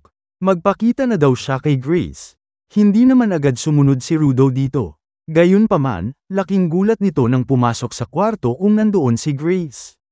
Bumungad kasi sa kanya ang nakangiti at mukhang okay na si Grace. Kinongratulate pa nga siya nito dahil sa awakening ng power niya, sabay thumbs up. Ayos daw at mukhang okay naman siya. Hindi naman makapaniwala si Rudo dito at napa-double look pa nga. Gulat na buhay pa siya. Lahat naman ay nagtaka sa sentiment nito. Dahil dun, na-realize nilang ang buong akala pala nito ay patay na daw si Grace. Hindi daw alam ni Engine ganun pala ka-depressed si Rudo at pinat nila ito sa ulo. Sinabi naman ni Grace na buhay ito at okay.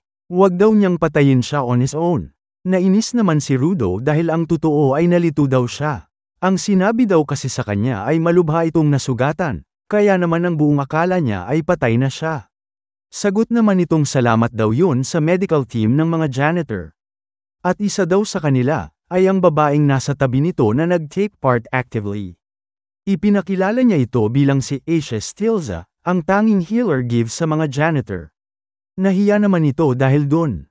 Aniya, nagkataon lang daw na nakatulong ang gaya niya sa kanya this time. Comment tuloy ni Engine na sobrang mahiyain daw ito. Pero giit ni Grace dito, niligtas niya daw ito upang hindi mamatay, kaya naman laking pasasalamat nito sa kanya. Dagdag niya, si Follow din daw. Sinabihan niya itong huwag malungkot. Naroon din daw siya para sa kanya at hindi siya nahuli sa pagsalakay ng mga vandal na yun. Sisigat pa sa sana ito, pero wika ni Grace na hindi daw ito magiging giver kung maiksi ang pasensya niya. Dapat daw ay gawin niya ito at his own pace. Hindi naman mapigilan ni Follow ang mapaluha at dali-dali namang lumapit at yumuko sa may gilid ng kama ni Grace. Huli namang inappreciate ni Grace si Rudo. Magaling daw ang ginawa nito. Nagawa nilang ma-corner ni Zanka ang isang napakalakas na tao, kaya naman nakakabilib daw siya. Huwag daw siyang mag-alala sa amulet. Okay lang daw sa kanya yun as long as naging useful ito sa iba. Ganun niya daw pinahahalagahan ang mga bagay-bagay. Nang marinig yun, hindi naman mapigilan ni Rudo ang mapayuko na lang. Naiintindihan daw nito at masaya daw siyang buhay pa si Grace. Nagsalita naman din si Engine at sinabing, ang mga vandals daw ay nagsimula na ng all-out fight laban sa mga janitors. Ibig sabihin, mula daw sa oras na yun, hindi lang ang mga aberrant beasts ang aatupagin nila kung hindi ang mga vandals na din. Dagdag niya, may bagong daw info na nakalap. May dumating naman at binanggit na ang border daw na sinabi ng vandals ay nag-i-indicate na iniimbestigahan din daw nila ang tungkol sa langit. Napatingin naman ang dalawa dito at tinanong ni Rudo kung sino siya, habang si Engine ay tinawag siyang boss. Nakatayo lang ito habang nakahalukip-kip sa may pinto at hindi inasahan ni Rudo na siya pala ang boss doon. Napaisip pa ito kung tama ba ang rinig niya na siya ang boss ng grupong yun o ng mga janitors. Nagbaw ang boss sa kanya at sinabing, ikinagagalak niya daw itong makilala. Humingi pa siya ng tawad at wala daw siya nung unang araw nito. Nagpakilala ito bilang si Corvus, ala Corvus. At kung nagtataka daw siya, siya ang head ng mga janitors. Kung tama daw ang pagkakaalala nito, nais nitong malaman kung paano makabalik sa taas, kaya siya pumunta doon. Nauutal namang sumagot si Rudo na oo. Dagdag ng boss, under the impression itong naroon lang siya para sa impormasyon. At hindi daw nila gusto ang taong ganun doon. Gayunpaman, nakita na daw nito ang kabutihan ng mga comrades nila sa maiksing panahon at sinubukan nitong protektahan sila, kahit buhay pa nito ang kapalit. Isa pa, nakapag-acquire na din daw ito ng kapangyarihan na magiging great service para sa kanilang mga janitors. Kaya naman, wala daw itong objections pa. Hayaan daw nitong i-welcome siya sa mga janitors. Na-shock naman si Rudo doon. Inaya siya nito sa kwarto niya at may inihanda daw siyang pampalit na damit at impormasyon para dito. Sa loob ng kwarto ni Corvus, ipinaliwanag nitong ang border, gaya ng ngalan nito, ay ang pumapagitan sa heavens at underworld. Sinasabi daw nilang ang sinumang sumusubok na mag-crossover sa heavers ay mamamatay if dadaan sila sa border na yun. Meron daw napaka-interesting na istorya tungkol dun. Sa may Forbidden Zone na pinakalamapit sa may border, may isang babae. Mukhang ang babaeng yun daw ay tinulungan ng isang traveler nang maglibot sa may Forbidden Zone. Nang oras na yun, tinanong ng traveler kung ano daw ang ginagawa niya sa lugar na yun. Sagot naman nitong nakikita niya daw ang mga taong bumababa mula sa taas. Dagdag ni Corvus na nanirahan na daw ang babaeng yun doon ng maraming taon. At sinabi nitong, meron daw isang taong kayang umakyat baba doon nang hindi namamatay. Maaaring nakita na daw ng babaeng yun ang taong kayang mag-crossover sa border. Kaya naman, kung mahahanap daw nila ang tinutukoy nito, malalaman nila kung paano makakaakyat sa taas, at bakit hindi namatay si Rudo nang mahulog ito doon. Pero sigurado daw na magiging delikado ang pagpunta doon. Tinanong nito kung nais niya ba na pumunta o hindi. Ano daw ang nais nitong gawin? All fire up naman nitong sinabing walang duda na pupunta daw siya, at natuwa naman ang boss sa response nito. Pagkarating ni Engine doon, natuwa ito nang makitang suot na ni Rudo ang uniform nilang mga janitor. Bagay daw ito sa kanya. Sa sumunod na eksena, isang tulo ng pawis ang nahulog sa sahig, na nanggagaling mula kay Zanka. Sobrang lakas ng tibok ng puso niya, dahil sa gulat mula sa nakikita niya. At yun ay isang kakaibigang bagay na mukhang halimaw na lumalabas mula sa isang pinto. Tapos, bumalik naman tayo 6 hours ago sa labas ng headquarters ng janitors, at tinatawag ni Folo ang atensyon ni Rudo, na sinasabihan niyang tumigil. Dagdag pa niya na hindi yun ang araw para kitain ang Woman of the Forbidden Zone, at pinalibot niya ang mga kamay niya sa bewang ni Rudo para hilahin yun pababa para mapatigil. Ayon naman kay Rudo, baka may clue daw ang babae sa kung papaano bumalik sa heavens, kaya hindi siya titigil, at ika ni Folo na alam niya yun, pero hindi daw yun anang oras. Sa oras na yun, dumating na si Engine na pinapatigil si Rudo. Sinabi niya sa batang prodigy na kailangan nun maging handa para pumunta sa delikadong lugar. Dagdag pa niya na nakatira daw ang babae sa gitna ng Forbidden Zone, kaya tinanong niya si Rudo kung pupunta yun doon na hindi nag-gather ng impormasyon o hindi ina-ascertain ang power nun, at tinanong din niya kung gusto nun mamatay. Nagtanong naman si Rudo tungkol sa pag-ascertain ng power niya, at sinabi ni Engine na mabuti daw na nagagamit na niya ang powers niya ng maayos, pero kailangan niya din maging aware sa limits ng paggamit nun, tulad ng weaknesses and so on, at alamin daw nila yun parehas. Tinanong naman ni Rudo kung sasamahan siya ni Engine, at sagot nun na syempre naman daw, dahil ang pagpunta sa Forbidden Zone ng mag-isa ay suicide. Dahil dun, naisip ni Rudo na pumunta din sa Forbidden Zone mag-isa si Engine nung nakita siya nun. Dagdag pa ni Engine na besides daw, nag-i-exterminate ng mga aberrant beasts ang mga janitors habang nagkukolekt ng impormasyon tungkol dun, kaya nagbi-benefit din sila sa pagpasok ng Forbidden Zone, at kailangan nila maging on the lookout para sa vandals. Sinabi naman ni Rudo na ngayong nabanggit ni Engine ang mga vandals, tinanong niya kung paano nagiging givers ang mga yon. Tinignan ni Engine ang batang prodigy, at habang tinatapik ang umbrella niya, sinabi niya na hindi lahat ng mga tao ay mabait, at hindi lahat ng mga tao ay kayang mag-take good care ng mga bagay. Kahit na ang mga mukhang virtuous ay trinitray too roughly ang mga gamit nila, at kahit na ang mukhang wicked ay merong bagay na importante sa kanila. Hindi daw nagmamatter kung gaano kabait o kasama ang isang tao, dahil anyone can become a giver daw. Gayunpaman, ang mga taong naglo-look down sa mga givers tulad nila ay tinatawag silang dependents, kaya nasabi niya na mukhang it looks weird daw para sa publiko kung obsessed ang isang tao sa isang bagay. Napaisip naman si Rudo dahil dun, at para sa kanya, somehow, inassume niya lang na walang pake ang masasamang taong sa mga kagamitan nila, kaya he feels bad daw. Gayunpaman, hindi daw niya hahayaan na makatakas ang mga vandals. Tapos, sinabihan siya ni Engine na mag-chill lang para sa araw na yun, dahil sigurado yun na nag-dart around siya quite a lot. Sa sumunod na eksena, pumasok na tayo ng headquarters ng mga janitors, at sa loob ng isang kwarto, nakahiga sa kama si Rudo. Para sa kanya, kahit na sinabihan siya ni Engine mag-chill, paano naman niya gagawin yun? Hindi daw siya makatulog ng maayos, at gusto niya daw mag-dumpster diving. Sa oras na yun, nagulat siya dahil pagbukas ni Rio ng pinto, at tinawag siya noon. Sinabi ni Rio na itutur niya daw si Rudo paikat ng headquarters, kaya nanlaki ang mata ng prodigy. Umikot na ang dalawa sa HQ, at pinakita ni Rio kay Rudo ang training room, dining hall, at banyo.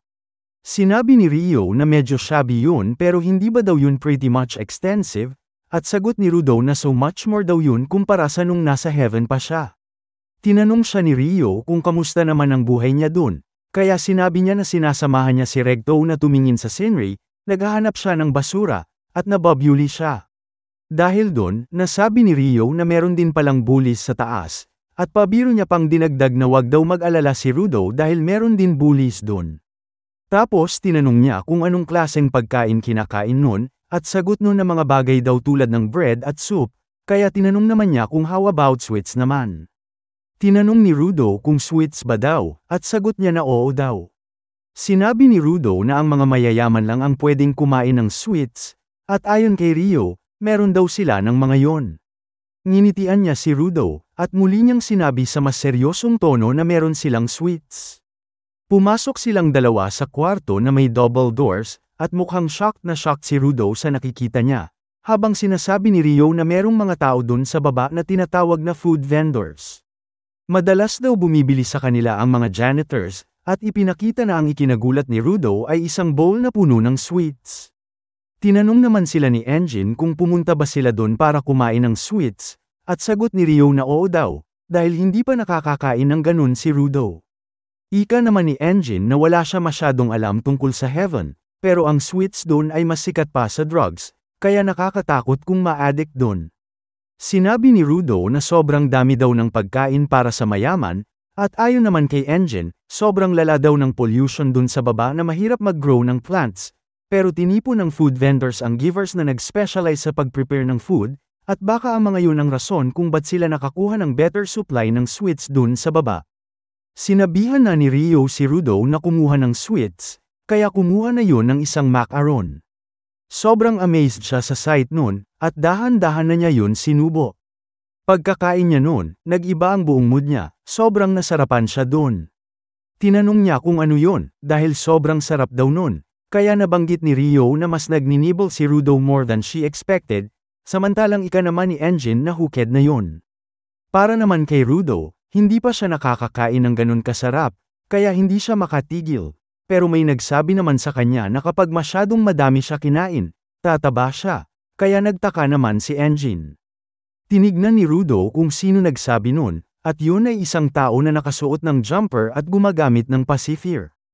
Tinitigan siya ng taong yun, kaya pinagpawisan na siya dahil sa kaba, at mas naging intense lang ang titig nun. Nagtaka siya kung anong meron sa taong yun, at naisip niya kung baka habol nun ng sweets, pero gusto niya pa kumain ng mga yun. Dahil dun binigyan na niya ang taong yun ng lollipop, at kinuha yun mula sa kamay niya. Kinain nun ang lollipop, at inextend ang kamay nun sa kanya, na tila mas humihingi pa ng sweets. Tinanong naman ni Rudo kung anong meron sa shitty brat na yun, pero sinabihan siya ni Engine na he's one to talk daw, samantalang nagsorry naman ang kasama ng may pacifier. Tapos, bumalik na tayo sa kasalukuyan, at tinatanong ni Engine si Rio kung anong gagawin nun kay Rudo. Sinabi ni Rio na wala siyang ideya na naging ganun yun, pero masaya siya na nakahanap yun ng gusto nun, at nagtataka naman si Zanka na napapakinggan ang convo nila. Dagdag pa ni Rio na nakakatawa lang na inubos no ng stock ng sweets, kaya natanong ni Zanka ang sarili niya kung may ginawa na naman ba ang prodigy. Nagpatuloy na si Zanka sa ginagawa niya, at dun niya nakita ang bagay na lumalabas ng pintuan. Sobrang shock niya dahil halos hindi na yun magkasya sa pinto. Lumalabas pala na si Rudo lang yun na tumaba, pero sinabi ni Zanka na meron daw outsider nun, kaya na-mirror siya ng batang prodigy. Kinabukasan, may maririnig namang ingay mula sa may bathroom sa loob ng janitor's headquarters. Yun pala ay dahil kay Rudo na naghuhugas ng kamay. Nasa may sink ito at bakas na may bumagabag sa kanya. Tinanggal pala nito ang gloves niya at hinugusan ang sumasakit niyang kamay na napupuno ng scars. Matapos nun, pinatuyo nito gamit ang towel ang pinakamamahal niyang gloves. Pagdiretso niya sa kwarto, nagulat naman siya na merong tao doon. At yun pala ay si Rio na nagsabing late na daw at gising pa siya. Hawak-hawak nito ang gunting niya. Giit niya, 4:00 na daw ng madaling araw. Naghikab na nga ito at pinaalalang aalis na daw sila bukas. Gulat naman si Rudo nang makita siya doon at tinanong bakit daw siya nasa kwarto niya. At kailan pa daw siya nandun. Isa pa, curious ito paano siya nakapasok doon. Inexplain naman itong ang kwarto daw niya ay nasa taas lang ng kanya. Nakarinig daw siya ng pagdaing kaya naman nag-worry siya, so dumaan siya sa may bintana. Dahil dun, na-realize ni Rudo na nag-cause pala ito ng ingay. Gayunpaman, nagtaka ito kung bakit siya nakahiga sa kama niya. Napatanong naman bigla si Rio kung dahil ba daw yun sa mga kamay niya. Nahiya naman si Rudo at tinago ito sa likod niya. Wika niya, hindi naman daw ito gaano sumasakit kapag suot niya ang gloves. Pero kailangan daw kasi nitong hagasin yun paminsan-minsan. Napa-comment naman si Rio na mukhang nasty burns daw yun, at binawi ito dahil parang hindi. Sagot naman ni Rudo na para malaman, kailangan daw nitong tanungin ang shitty niyang mga magulang. Tumingin naman si Rio dito at tumayo na sa higaan niya, sabay sabing, nagbibigay daw talaga ng lahat ng uri ng bagay ang mga magulang. Parehas na maganda at hindi. Lumapit na siya sa bintana, sabay inakyat ito upang makabalik sa kwarto niya. At naiwan na nga mag-isa si Rudo doon. Sa sumunod na eksena, makikita naman sina Engine at Grease na nakasilip sa loob ng isang kwarto, kung saan nanggagaling ang malakas na ingay. Sa loob kasi nun, merong isang tao ang busy na magtrabaho. May kasama pa pala silang isa na nakaabang din doon sa labas. At sa tingin nila ay medyo matatagalan pa daw. Kaya naman, sinabi ng boss nilang hanggang hindi pa handa ang full face ni Rudo, si Engine muna daw ang aasikaso ng final preparations nito. Na-curious naman si Rudo ano ang tinutukoy nito sa full face at preparations.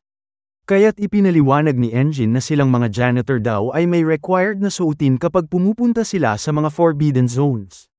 Ang tinutukoy nito ay ang mask na gaya ng kanya. Naalala naman ni Rudo na suot niya ngayon nung una silang magkita.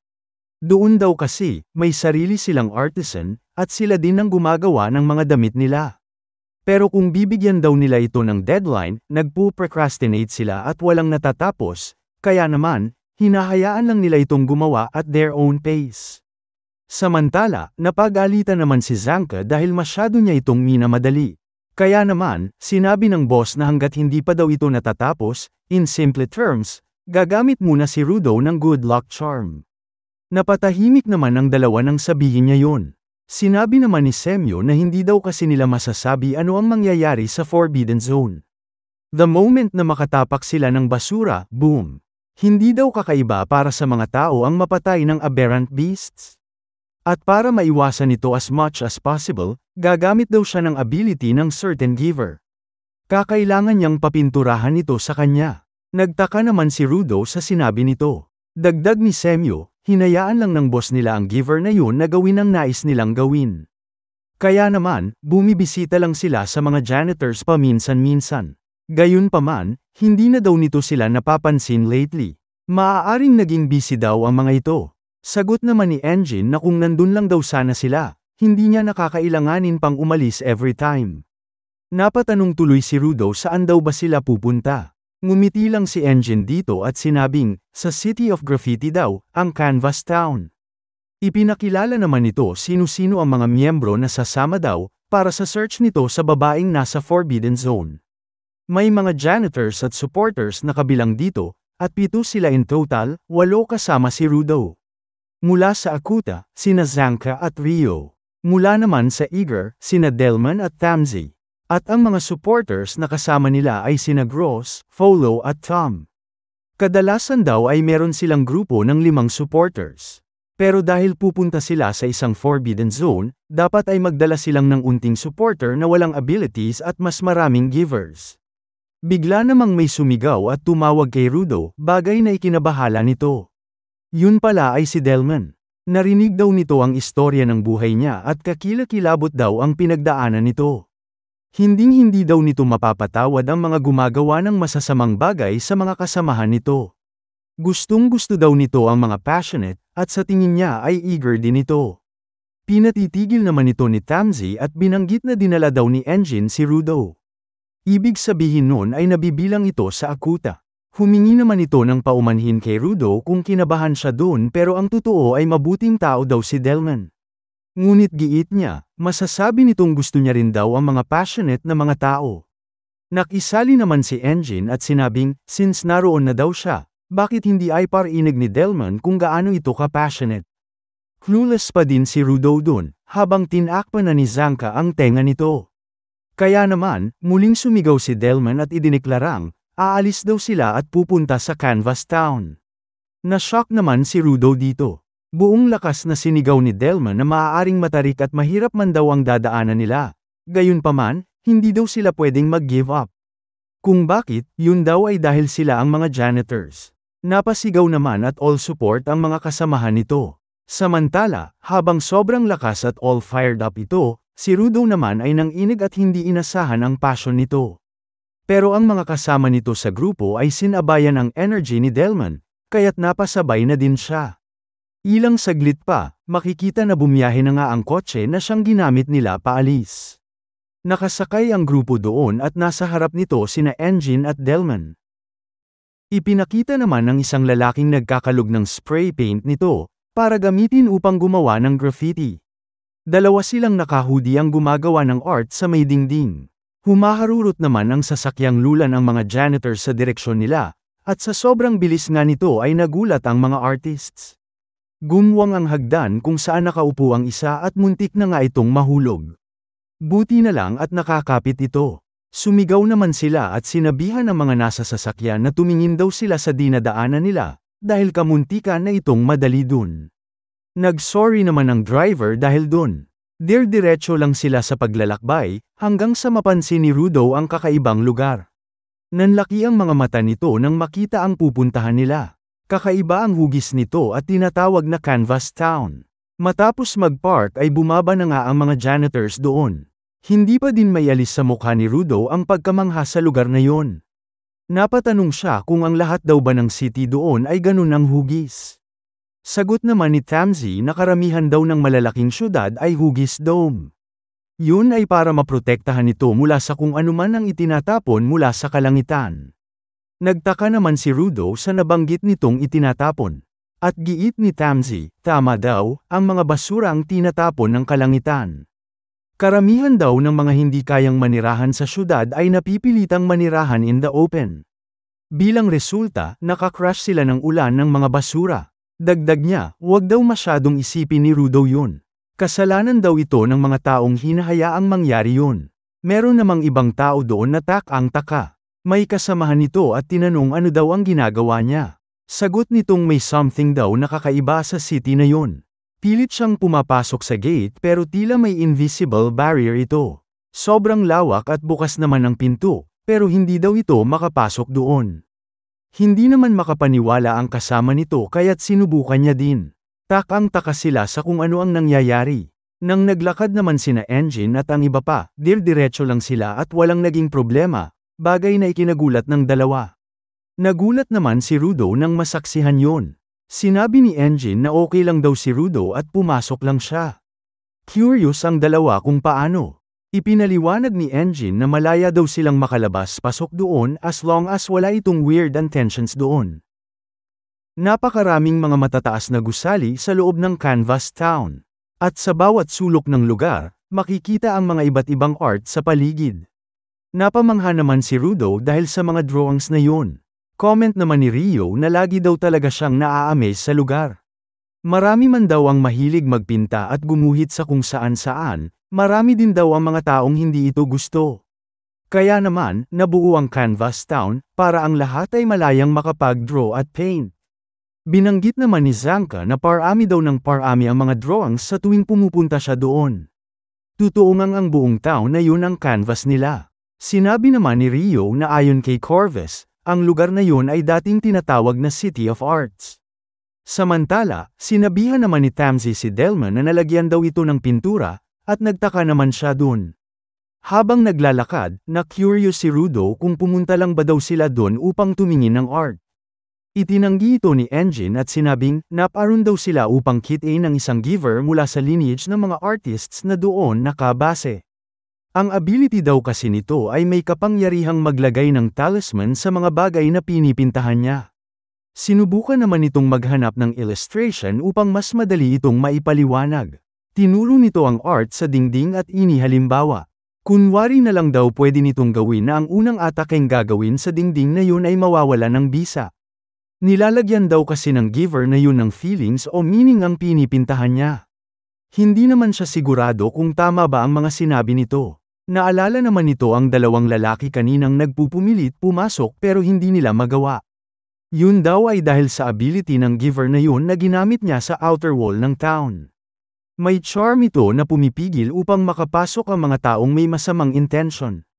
Kaya't na-realize nitong may masamang balak siguro ang dalawa doon. Nagpatuloy naman sila sa paglalakad at sinabi ni Engine na napakarami daw ways para gamitin yun. Pero ang ganong klase ng jinky ay rare o bihira lang. Pero hindi lang daw sa giver na yun, bagkus na ipasa ito from generation to generation. May tumatakbo naman sa kabilang kanto ang bigla na lang tumama sakto kay Engine, kaya naman nagkabanggaan sila. Bilang resulta, tumilapon ang babae. Humingi naman ng paumanhin si Engine dito at tinanong kung okay lang daw ba siya. Gayunpaman, humagulgol ito habang nasa lapag, bagay na hindi nila inasahan. Tumayo lang ang babae at pinunasan ang luha niya, sabay takbo. Nagulat naman ang lahat sa naging reaksyon nito. Giit ni Rio, pinaiyak daw ni Engine yun. May lumabas namang lalaki ang nagsabing dumating daw sila ng mas maaga sa inaasahan niya. Pagkalingon ni Engine dito, nakilala sila ng lalaki bilang mga janitors. Ito pala ang mayor ng lugar na yon. Buong akala daw ni Engine ay nasa bahay lang ito as usual. Kailangan daw kasi nilang humingi ng talisman muli, kaya tinanong nito nasaan ang giver. Hindi naman nakasagot agad ang mayor. Tumahimik muna ito bago sinabing, tungkol daw doon, kaninang umaga lang ay pumanaw na ang hinahanap nila. Ilang saglit pa, pinuntahan nila ito at makikita ang bangkay nitong nakatalukbong na ng kumot. Napatanong naman si Engine kung totoo daw ba ito. Ipinaliwanag ng mayor na body contamination daw. Hindi na kontento si Gob na manatili lang sa safe zone.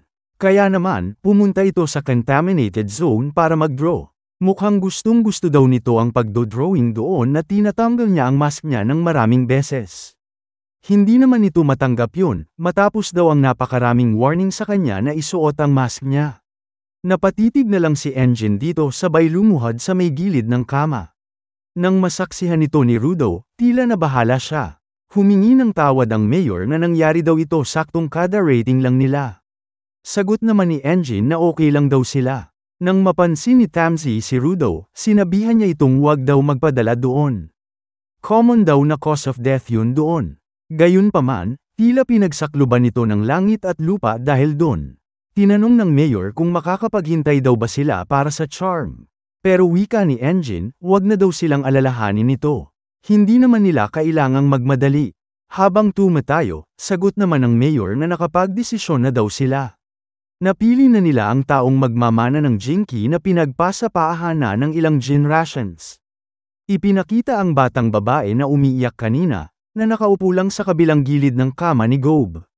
Siya ang napiling heiress ng jinky na yon.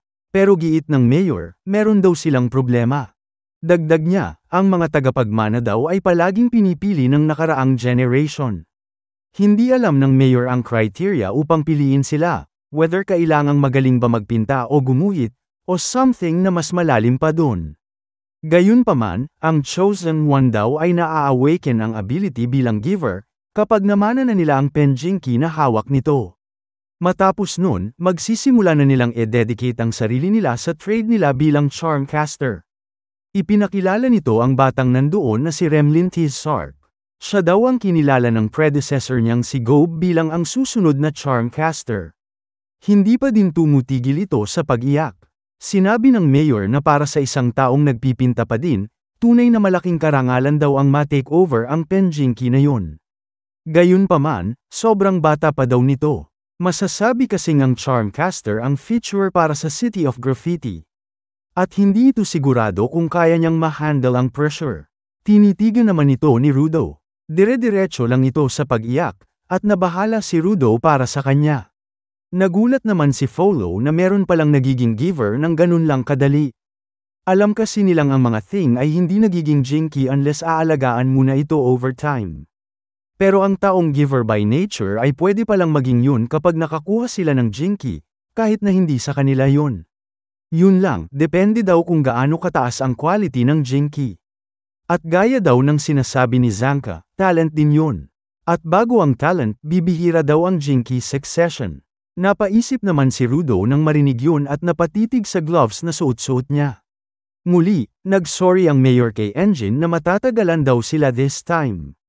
Sobrang attached daw kasi si Remlin kay Gob. Para niya na itong kuya at bigla na lang nangyari yun. Habang nakayuko, muli nitong binanggit na gustong-gusto talaga ni Gob ang pagpipinta. Sa paraan daw ng pagpinta nito, ipinapakita niyang gustong-gusto niya ang ginagawa niya.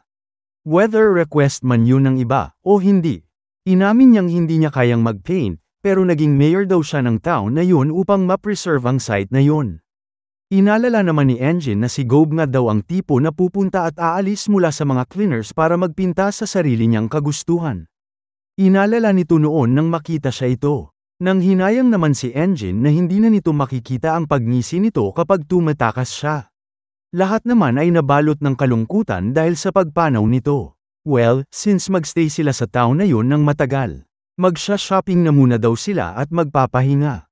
Pumayag naman ang mayor at muling nag-sorry. Tinawag naman ni Engine si Remlin at sinabing, babalik daw siya upang makipaglaro dito. Until then, mag-ingat daw siya. Bigla-bigla namang tumayo si Remlin at sinagaw na yun daw yun, bagay na ikinagulat nila. Tumigil na sa pagluha si Remlin at paulit-ulit na sinabing, that's it. Pinanusan na nito ang luha sa mga mata niya at inangat ang kamay, sabay sabing, tama na daw ang pagiging malungkot nito. Ngumiti siya at sinabing festival na daw yun. Hindi naman makapaniwala ang mayor at si Engine sa mabilis na pagbabago nito. Kinuha ni Remlin ang pen mula sa mayor at dali-daling tumakbo, sabay muling sinabi na festival. Nang lumabas ito sa pinto at naiwan silang lahat dun, hindi nila malaman ano ang nangyari. Nagkatitigan na lang ang mayor at si Engine. Umakyat si Remlin sa may bubong, at sinundan naman siya nila. Nagpaka-busy ito at sinet up ang mga spray paint. Hindi naman malaman ng mayor ano ang balak nitong gawin. Habang nakaupo, sinabi ni Remlin na inisip niya daw na sobrang sakit at lungkot nang mamatay si Gob. Ngunit hindi daw ito makakapag-enjoy sa afterlife kung makikita niya ang lahat na umiiyak, at sigurado siya doon. Kaya naman binuksan na nito ang pen na ipinamana ni Gob sa kanya. Yun exactly ang dahilan kung bakit nabuhayan ito ng loob. Tumayo siya at inangat ang pen na yun, na bigla namang nag-activate bilang jinky. Nabalot ito ng nakamamanghang energy, at napabilib ang lahat dito, lalo na si Rudo. Dahil dun, motivated na si Remlin na gampanan ang bagong role niya bilang Charmcaster. Nag-transform bigla ang pen na yun bilang brush, at nagsimula na siyang magpinta sa lapag doon. Nakangiti lang ito the whole time at gumawa ng pattern sa paligid ng mga spray cans na sinetap niya. Hindi nagtagal, gumalaw ang mga cans na yun at nagkaroon ng iba't ibang mga expressions. Sumabog ang mga ito paakat sa ere na parang naging fireworks. Sobrang lawak ng naabot nito at lahat ng naroon sa town ay nasaksihan nito. Giit niya, oras na daw para maglaro. Inaya niya silang maglaro at magpinta. Dagdag nito, magluksa daw sila ng masaya. Nang makita ito ni Rudo, naalala niya naman bigla si Regto. Nakisali naman ang lahat ng mga nakatira doon sa party at kumuha na sila ng mga spray paint, brush, roller at iba pa. Nakilahok ang lahat upang magdiwang at magsaya. Muli, nag-sorry ang mayor kay Engine dahil mukhang matatagalan pa daw ang spell na kailangan nito. Hindi naman na ito nagulat at alam niya daw. Ang Canvas Town na yun ay isang syudad ng fun at freedom. Quick commercial lang muna, bago tayo magpatuloy sa next chapter, nagkaroon ng announcement ang manga na magkakaroon ng ilang pagbabago sa spelling at translations moving forward. Ilan sa mga yon ay The Cleaners na ngayon ang dating tinawag na Janitors, at Pit na ang Abyss. Balik sa istorya, napabuntong hininga si Remlin matapos nitong pintahan ang mukha ni Rudo. Gayunpaman, mukhang hindi ito masaya sa ginawa niya. Tumingin naman si Remlin kina Engine at tinanong, saan at ano daw ang nais nilang i-drawing nito. Tinawag naman ni Rudo ang pansin nito at galit na tinanong ano daw ang ginawa nito sa pagmumukha niya. Tawa lang ng tawa si Remlin dahil dun. Lalo tuloy na trigger si Rudo at tinanong ano daw ang tinatawa-tawa niya. Habang nakaupo, sinabi naman ni Engine na ngayon naiintindihan niya na daw ang tipo ng tao na susunod na magiging charm caster. Parehas daw ng feel sa nauna sa kanya. Sagot naman ng mayor na wala daw makakapigil sa kalokohan ng babaeng yun at ng iba pang mga artists. Ilang saglit pa, nagpakilala muli si Remlin, habang nakaupo sa table. Dagdag niya, maglalaro daw ito, sabay bawi at sabing ang ibig sabihin niya ay gagawin niya ang best niya bilang bagong charm caster. Kumuha na nga ng towel si Rudo at habang pinupunasan ang mukha, napaisip ito sa sinabi niyang laro. Samantala, na-curious naman si Engine kung ilang gin rations daw ba ang meron. Sagot naman ng mayor na para daw sa mga taong yun, ang paintings ang records nila. Kaya naman, wala silang iniwang record na nakasulat. May na-realize naman bigla si Remlin. Habang hawak ang penjinki nito, sinabi niyang kailangan niya muna daw humingi ng permiso bago siya makakapag-draw sa mga tao. Kadalasan daw kasi humihingi ito ng permiso bago mag-drawing sa mga dingding sa labas ng town, kaya't sa tingin niya ay parehas lang. Sigurado itong kailangan daw munang humingi ng permiso sa mga walls at mga bagay, pero higit na importante daw na mag-okay ang mga tao normally. Sinabi naman ni Engine ganun na daw kay Gob pa. Napatanong tuloy ito sa mayor kung namamana ba daw ng charm caster ang ability as is. Narinig daw ng mayor na pare-parehas lang ang ability nila over the gin rations. Pero may kakaiba din daw ng unti. Sa tingin naman ni Engine, ang bawat isa sa kanila ay may kanya-kanyang way ng paggamit ng bagay, experiences at thoughts nila. Ang ability at form kasi ng Jinky ay maaaring magbago depende sa kung sino ang gumagamit nito. Pero the fact na nanatili itong constant over gin rations means ang Jinky na yun ay special. Giit naman ni Remlin na hindi daw. Kaya daw pare-parehas sila ay dahil playfulness ang strong defining feature sa kanila. Nagtaka naman sila sa sinabi nito. Ipinaliwanag ni Remlin na naghahanap daw sila ng mga meaning kung saan sila nagdo-draw at naglalaro doon. Halimbawa, lobo para sa stress, flower bouquets para sa pagtatalo at iba pa. Sa tingin niya, si Gob at ang mga nauna sa kanila ay pinili ang mga taong may strong sense ng freedom at play. Ngumiti ito at sinabing, nais niya din daw pamuli ng ganon. Nag-isip naman ng malalim ang mayor at si Engine, parehas silang nag-agree na hindi nila ito maintindihan. Kinonfirm ni Engine na in summary, may pare-parehas silang ideas kaya parehas ang ability. Pero sagot ni Remlin na hindi daw. Malaya silang iguhit anuman ang naisin nila, kaya naman, hindi pare-parehas ang outcome nito. Litong-lito naman si Engine dun. Kaya sinabihan siya ng mayor na tigilan na daw nito yun. The more na susubukin niyang intindihin nito ang isang artist, the less ang malalaman niya. Nagtaka naman si Rudo dahil tila nababaliw na si Engine kakaisip.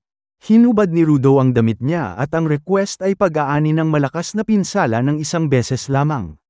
Kaya naman, ido-drawing niya daw yun sa katawan niya. Ngumiti ito at sinabing, request received. Inangat na ni Remlin ang penjinki nito at inactivate. Imbes na maging brush ay naging tatugan ito this time. Napatayo naman si Engine at pinigilan ito.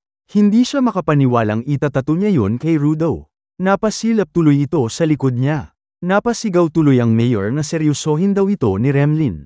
Nagtaka naman ito nang maisip na kapag transform niya ito bilang Jinky, dapat daw ay brush ang lalabas. Ano daw ang meron sa form na yun? Sagot naman nitong, nang maisip niya daw na nais niyang itattoo yun, nag-transform ito bilang yun.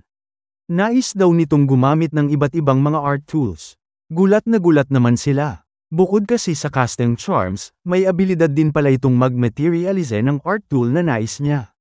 Napabilib naman sila daw dito. Sa labas, nagtaka naman si Zanka nang marinig ito. Pumikit na si Remlin at umokey. Hindi niya na daw itatato ito. Pagkabuka ng mata, sinabi niyang oras na para magseryoso. Ngumiti ito at tinanong si Rudo kung okay lang ba daw na mag-drawing siya ng graffiti talisman sa katawan niya. Napayuko na lang ang mayor at hindi na daw ito natuto. Inamin naman ni Engine na hindi naman sa hindi niya gusto ang babaeng yun. Matapos nun, lumabas na nga sila ng Canvas Town. Makikita sa likod ni Rudo ang Drinoang ni Remlin na talisman dito.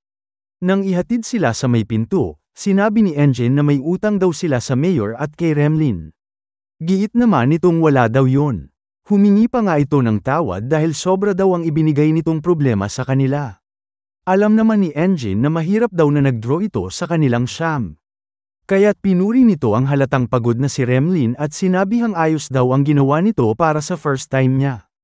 Sa labas ng pinto, napansin naman ni Rudo na naroon pa din ang dalawang lalaki na hindi makapasok sa town. Takang-taka sila nang makita si Remlin. Pilit muling pumasok ang dalawa at kinausap ang mayor. Ano daw ang ibig sabihin nun? Hindi sila makapaniwalang isang hindi kilalang bata ang nagmana ng penjinki. Sigurado naman daw na merong mas suitable para dun. Dagdag niya, siya daw ang overall champion sa Perfect Art Contest. Maraming tao daw ang nag-e-expect na siya ang magiging tagapagmana ng Charmcaster. Dinayo niya pa daw ang lugar na yon, kaya't hindi niya matanggap ang pagtratong yon. Nahulog na daw sa pagkawasak ang Canvas Town. At kung magiging prangka lang daw ito, siya ang better artist. Sumigaw naman ang mayor at pinatatahimik ito. Yun daw mismo ang dahilan kung bakit hindi man lang sila makapasok sa city na yon. Takang-taka naman ang dalawa at napatigil. Dagdag ng mayor, hindi daw nila kailangan ang mga gaya nilang tinatawag na artist ang sarili pero nabulag na sa kasikatan. Itinaas ng mayor ang boses niya at sinabing, kung naiintindihan daw nila yun ay umalis na sila dito. Tinawag niya silang brutes at eyesore. Pinagpawisan naman ang dalawa dahil sa nangyari. Napa-comment naman si Engine na sobrang intimidating pa din daw ang mayor kapag nagagalit ito. At kahit si Rudo ay hindi yun inasahan. Sumakay na nga sila sa kotse at nagpaalam na si Engine sa kanila. Nagpaalala naman siya sa mayor na huwag masyadong magpadala, or else tataas na naman daw ang blood pressure nito. Nag-sorry naman ito sa kanila. Suggestion naman ni Remlin na lumayo daw ito sa gate. Sa likod, ibinaba ni Rudo ang bintana niya at nagpasalamat kay Remlin. Feeling niya daw ay nagka-chance siyang makakita ng something good. Nangako itong babalik doon, at tumawa lang si Remlin. Aniya, dadaan daw siya sa mga cleaners upang magpinta din dun someday. Kumaway na nga sila upang magpaalam, habang umalis na ang kotse nila. Habang nasa biyahe sila, tinanong naman ni Rudo kung babalik na daw ba sila sa headquarters ng mga cleaners. Sagot naman ni Engine na oo daw at pipick up na nila ang full face nito. At tila hindi ito na-excite dun. Tumingin tuloy si Engine sa likod at sinabing, bago yun, gumawa daw sila muna ng something na gustong-gusto nito. Napatanong naman siya ano yun. Dumiretso sila sa isang sira-sirang warehouse at ang tinutukoy pala ni Engine ay ang pangungulekta ng trash. Nanlaki naman ang mga mata ni Rudo sa tuwa at tinanong kung okay lang ba daw talagang gawin niya yun. Sagot naman nitong, kumuha daw siya ng ilang mga bagay na sa tingin niya ay makakatulong sa kanya, in case of emergency. Nasa labas naman daw yun ng contamination zone, so walang mga aberrant beasts dito. Bibigyan niya daw ito ng oras upang gawin ang gusto niya. Pero habang nagpapaliwanag pa, bigla na lang kumari pa ng takbo si Rudo upang manggal-akal. Na-realize tuloy ni Engine na gustong-gusto talaga niya yun. Excited na maghanap si Rudo sa mga tambak ng basura dun. At habang busy siya, isang sirang TV ang bigla na lang nag-turn on sa harap nito. Sa screen, makikita ang isang taong suot ang gloves ni Rudo. At tila inaanyayahan siya nito.